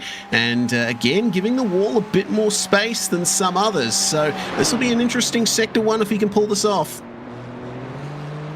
Now, I think Scott Rankin heard what I heard, which was, well, I heard that there was something from race director. Yeah, I have confirmation on that. So race procedure is that you only can drive down to the exit of the pit lane when you're called. The problem was there were 2 cars queued up at the pit lane exit. The 35 car, which is the blackout OPR number 35, had pulled to the end of the pit lane 1 car early. That's a race procedure breach. Do you remember when we last saw a race procedure breach real world at the Bathurst 12 hour? Car attempting to do a wave by 1 lap early. Do you remember what the penalty was for that from this year, boys? 5 minutes. 5 minutes? 5 minutes? Yes, it was 5 minutes indeed. Don't let that distract you from the fact that this middle sector from Bird grazed the wall in a couple of places. The time still seems okay in sector 2 as well, but this looks like another very trimmed out, low downforce kind of car. Yeah, certainly does look like it. Top speed on the way into the chase was 271, so that's pretty much on the money for top speed. Let's see what the story of Sector 3 tells. This is looking like a good lap from Alexander Bird. Through the final corner, out over the grass, and a 203.092 is your new quickest time in the top 15 shootout. I think Alex will be very happy with that one. Yeah, reasonable lap, and then gets to the top of the timing sheets. Again, I think if you have a look at the cars, the critical factor is not scruffy. They've got turn in the first half of the lap. That's what's giving them the opportunity. Then it's just bravery from there on out. Can you be a half-tenth quicker than the opposition? So very good, very clean lap, in all the right places at the right times. I think the big key is got to have a good car in the first sector. If you're strong in the first sector, the lap comes together. We'll see if the lap comes together for Job Stewart here in the Evolution Racing Team number 12, the top Evolution Racing Team car in this field. He managed to sneak some slipstream in qualifying and get a 202.665. And we all know up in this commentary box that Job Stewart is a force to be reckoned with. Races for real and has been a fixture at Synergy Sim Racing and at Evolution Racing Team over the last few years. Always count on him to be up the front of a field, particularly in Porsche Cup cars. Not to mention his exploits in the Porsche Tag Heuer Esports Super Cup. But this time, he's got a mid-engined Acura at the wheel, and out through turn 1, looked very clean indeed. Nice, accurate, pointed. This is the big one. This is the big one. Make sure that you're on the anchors. Tip it in. Find the banking on the road. Back to third gear. Wind the power up. Look at how little movement on the steering wheel. That's the big key that I'm sort of watching for in all of these laps, boys, is just watch the movement, watch the correction. If it's nice, accurate, and smooth, generally it's going to be a good lap. Back to second. Drive it out the other side. Over the hump. Have a crack. Up and across the top. Job knows what he's doing around this place. Driven laps here in extremely fast cars. What's he going to show off for us here? I think if the car's doing a lot, but the steering wheel isn't, then you're right on the money, and that's what's happening. The car's moving around plenty, but Job Stewart's inputs are perfection to make that first sector competitive. But this looks good enough through his sector 2. He's right up against the walls in the right places. 2 bites of turning into the dipper, but he doesn't scrape the wall like we've seen some others do, and he looks like he got to power pretty quick. Yes, stable under brakes, as well as it's a 10th up on Alexander Bird in Sector 2. 1/10 faster. Is that going to shift the balance in the favour of the Evolution Racing Team number 12? Sticking to the right down Conrod Straight. He'll make the transition over to the left here as he comes across the crest. Take a little bit of that apron of tarmac you see there. Widen the turn in, straighten it up as soon as you can for the run into the braking zone. And it's a solid lap here from Job Stewart. It's looking supreme. It's looking fast. One more corner to go. Effective lap to the midpoint was up by 0.07 of a second to the midpoint of the lap. What? He's wide. He's wide. He missed the point. No. There was a touch of marble there. Hasn't affected the lap. Oh, I think it has. Oh, man. Stewart running half a car width wide, maybe a little less at Murray's Corner. And Evolution Racing Team number 12 will start no better than 4th for the OSR Bathurst 12 hour in 2025. Man, it all went wrong in the final corner. He was up, and it's marbles. It was all on the marbles, just a touch. And the problem is, you're a touch wide, and you get sucked right out and off. Okay, so that's the big issue. He was half a wheel width wide at that final corner, and he just couldn't get it pitched back. Yeah, we're going to get another view of that here as did he catch a bit of the grass as well, I wonder? I think marbles definitely played a part in it, but maybe the car was running a bit too far onto the grass there and he just didn't get the turn in that he wanted. 2 bites of turn in, just like he had at the dipper as well. So I think it starts with half the tyre width on the grass and then the balance isn't there. I can't turn it how he wants. And just loses a little bit of time right at the end. It was otherwise an incredible lap. We move on to the next. We do indeed, and Tom Seath at the wheel of the Blackout OPR number 35, a driver that's that has surprised me quite a bit today. A driver that I actually have never commentated a race on before, so this is going to be a new experience for me. Blackout OPR always bringing out some great drivers to assist them in their exploits. Let's see what Seath will be able to do here. Managed to nab 3rd place in the outright qualifying session. And through turns 1 and 2, it looked clean and controlled. And from what we've seen, the cleanest and most controlled looking laps are often the fastest. Yeah, got to be clean, got to be aggressive, but got to be accurate. Yeah, as soon as the car's got attitude in it, the time falls away from it. So that's been the big story thus far. Now, the big thing, the reason that this car is towards the top end of the performance, right, is because it's got mid-engine turn in. Think about an Audi, but it's got air, it's got that turbo strapped to it. That's the big defining feature. So that's what they were chasing, but you can have too much of a good thing. Yeah, certainly. Got to be careful.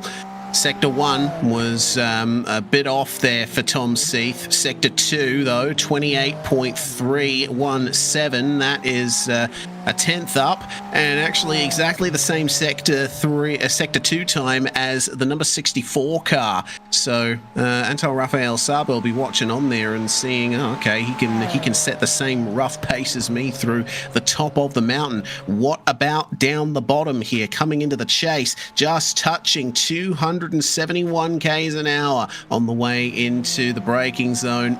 And, well, things are looking all right here for Tom Seath. It might not be provisional pole material, but it'll certainly be up there unless he has something really special here in the final corner. Nails the apex of Murray's. Out at the turn he comes, and it's a 203.297. It didn't ultimately come together in the final part of the lap, and you could tell he wasn't too happy with that. He quit out right away. Yeah, he had 2 goes at the tip in at the final corner as well. There was a little bit of correction there, so he was not happy with that back half of the lap either.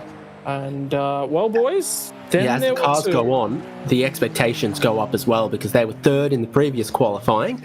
Now, the shootout hasn't quite worked their way 5th, but potentially that drops with the next 2 cars to come as well, Vermilion Esports, and then the last car in the shootout will be Volanti Rosso by Eclipse number 1. That could end up being maybe only 7th for Blackout OPR. Doesn't reflect the pace that they clearly had in the earlier qualifying session. Let's go to our weather reporter, Scott Rankin. What's the track temperature doing? Good news, boys. Another half a degree. And guess what? The air temp's trickling around with it. So let's shuffle on the air temp. But we found that half a degree we're looking for. That'll be the best it'll be all session. All right.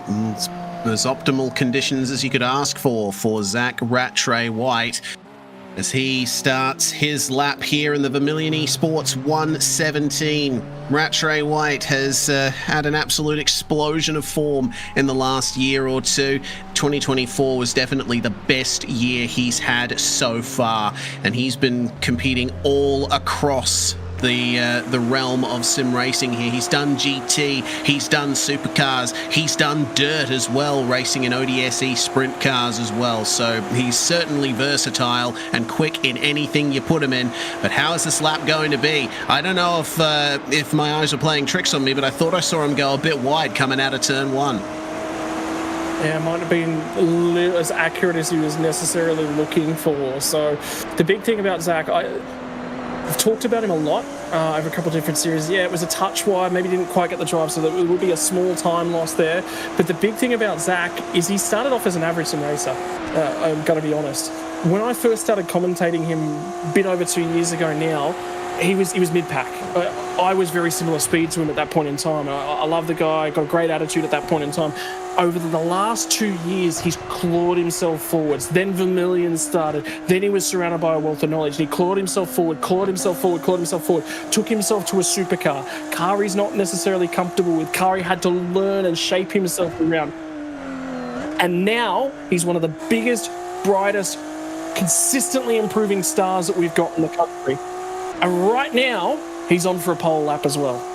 Yeah, the sectors are good. He actually did really well up Conrod Straight, so I think he just exactly maximised Hell Corner. Even if he got in there a tiny bit hot, that sector was still good. It was good enough over the top of the hill as well, so now it's all about the final 2 braking zones of the lap.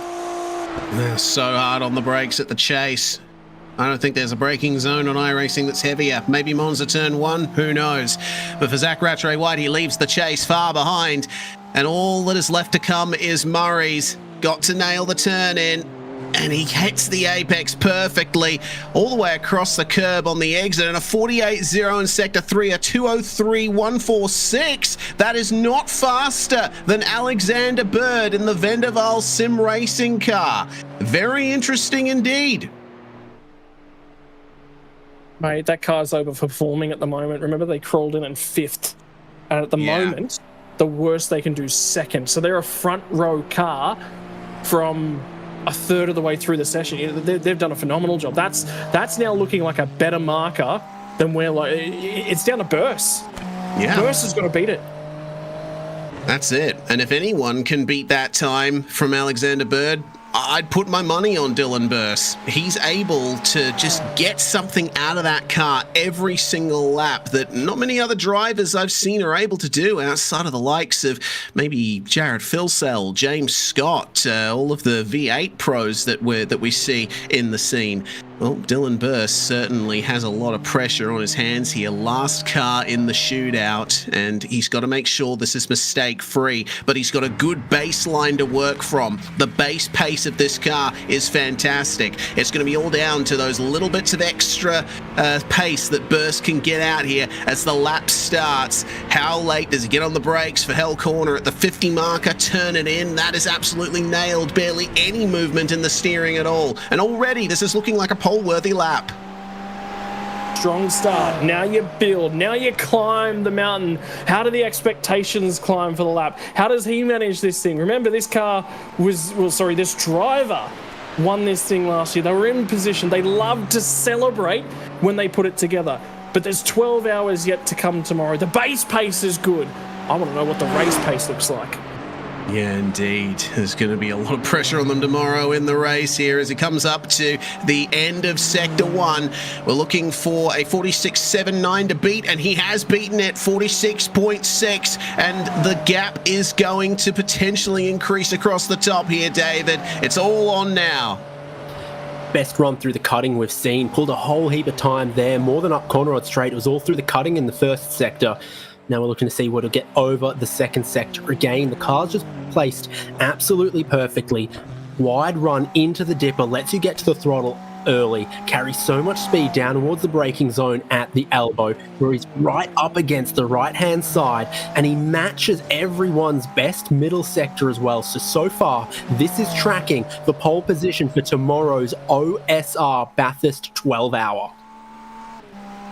Man, 28.317. We've had 3 other cars set that particular time.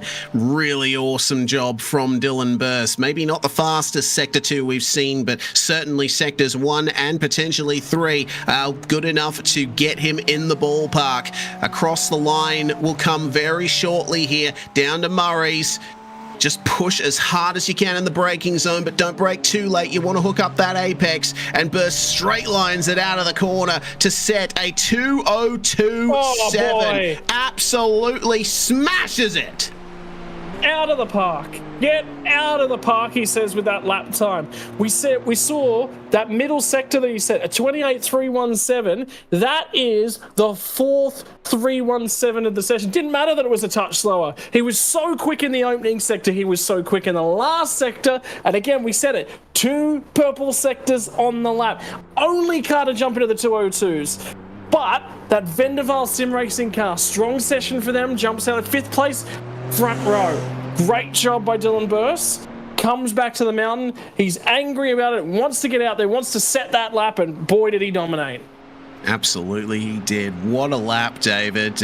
Pole position belongs to Volante Rosso by Eclipse, and I think Dylan Burse is going to be celebrating all night with that, but he's going to have to get his sleep in, so we got 12 hours coming up tomorrow. Yeah, so in the all-in qualifying, half a tenth clear of the field. In one shot, shootout qualifying, more than 3/10 clear of the field. They had the pace in qualifying to be top seed for the shootout, but when the shootout came, just another level. Amazing qualifying that makes them not only start up front tomorrow, but the absolute favourites for tomorrow's race. That's a good call. Yeah, absolutely. I can't see anyone running away with it other than Volante Rosso by Eclipse, at least in the early stages of the race. Don't forget, it's a very hard slog that the drivers have got ahead of them tomorrow. They've got weather, they've got safety cars, they've got everyone else to contend with. It is far from an easy job to win this race, let alone take pole position for it. Congratulations to Dylan Burse and Eclipse Sim Sports there. But Alexander Bird with a brilliant lap to get second place, and they are on the front row for Vendaval Sim Racing. Zach Rattray White and Antal Rafael Sabo are going to put their cars on the second row for tomorrow. Josh Perween and Job Stewart, brilliant times as well, a mere thousandth of a second separating them. Tom Seath in seventh, Robbie Gibbs, Jake O'Reilly and Matthew Dench rounding out your top 10 for tomorrow's race. There's a solid run of teams there in the top 10. Byron Phillips putting his Eclipse Sim Sports car in 11th. Caleb Hyde's Eclipse in 12th place. And then the three ERT machines of Gasul, Albert and Preston bringing up the rear of the top 15 shootout. But I tell you what, up to 15th place in a field of 38 GT3 cars, that is nothing to sneeze at. All of these drivers deserved that shot in the shootout today. Yeah, and just think about what it's going to take to win this thing tomorrow. You've already talked about weather's going to play a part. Safety cars are going to play a part. Strategy. What we haven't talked about is there's implications here in the rules that we don't have to deal with any other time throughout the calendar year. 75 laps max stint length. How are you going to play that out? Drivers must, once they leave the car, be out for 25 laps, let alone it's the mountain. I can tell you, I drove this race in the officials with Lachlan Capel a number of years ago. We were in a great spot. We were going to finish right up there and in contention, and all of a sudden the track got a little bit more grip, and I turned in early at the cutting, day over. And I was kicking myself for a very, very long time about that. This place has got wounds that ooze through, a distraction at the wrong piece of time, particularly with GT4 cars, which add another factor to the mix. It changes things. This place isn't won by that lap that's out there on the board right there. This lap is won by 12 hours, hard slog, quick times, consistency, and abilities to plan for the worst. You get one mulligan. You get one mulligan on the mountain tomorrow, and then the mountain decides its champion. Yeah, we'll see if Dylan Burse and his teammates avoid that mulligan. Dylan's with us now. Congratulations on pole position, mate. The lap looked good from outside the car. How'd it feel inside? I mean, honestly, I just wanted to try and make sure I got a lap. I only got one chance, so... I mean, it started off all right. T1, there was a little bit in it. Like, just messed it up a tad, so sort of just wanted to make sure I could come home with an easy pole, so... Gladly got that, and yeah, I mean, it was a pretty good lap.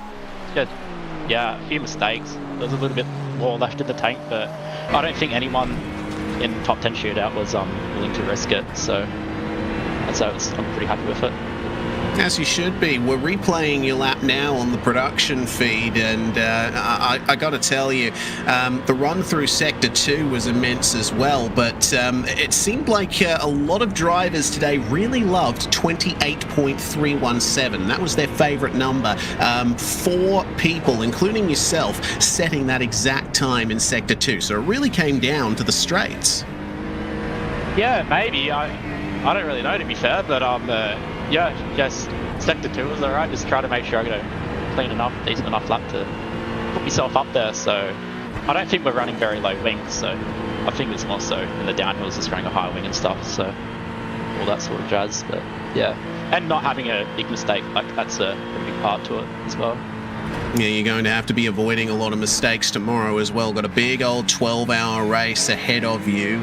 Is there anything you can tell us about what the plan is for tomorrow? Obviously, trying to build a gap early is going to be foremost on your mind, but you've got all sorts of pitfalls, including safety cars and potential rain that you'll have to contend with this year.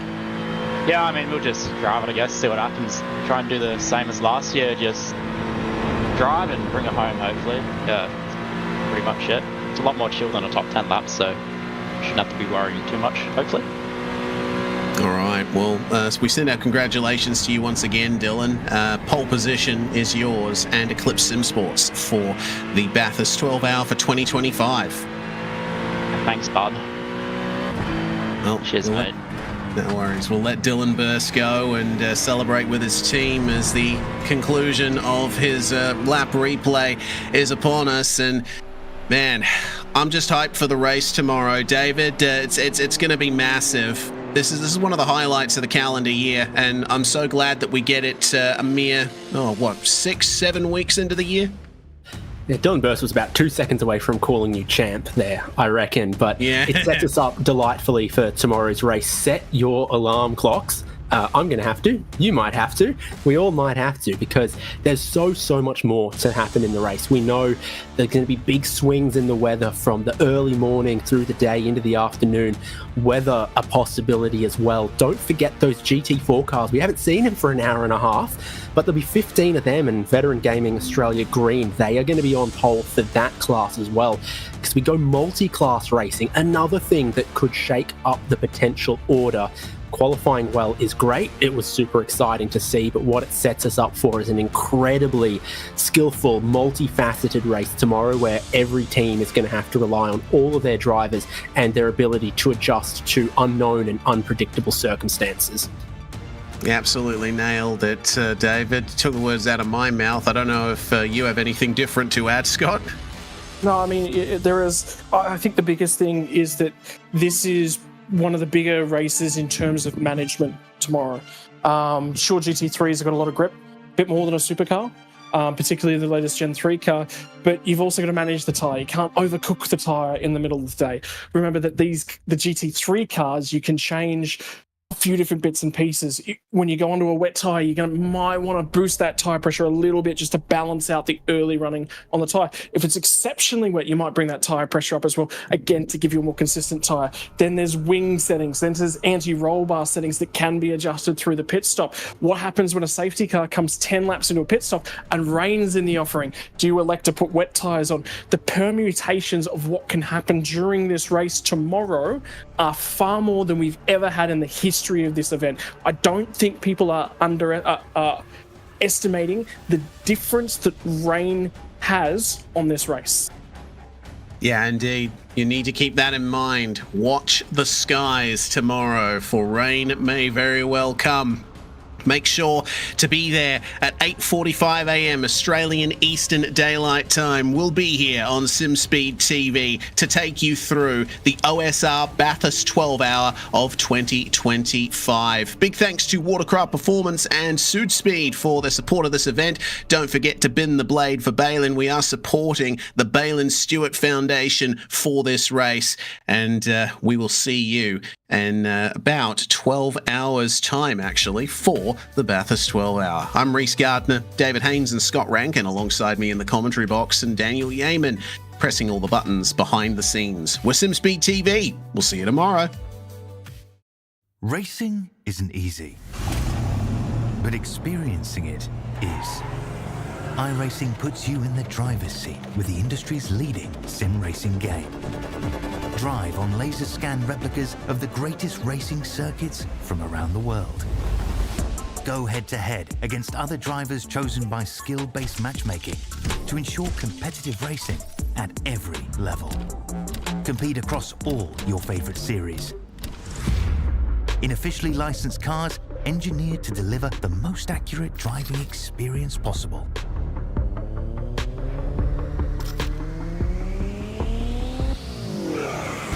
Join a race or host your own with players from across the globe. Race against the computer or in a league with friends. Feel the thrill behind the wheel. Visit iRacing.com.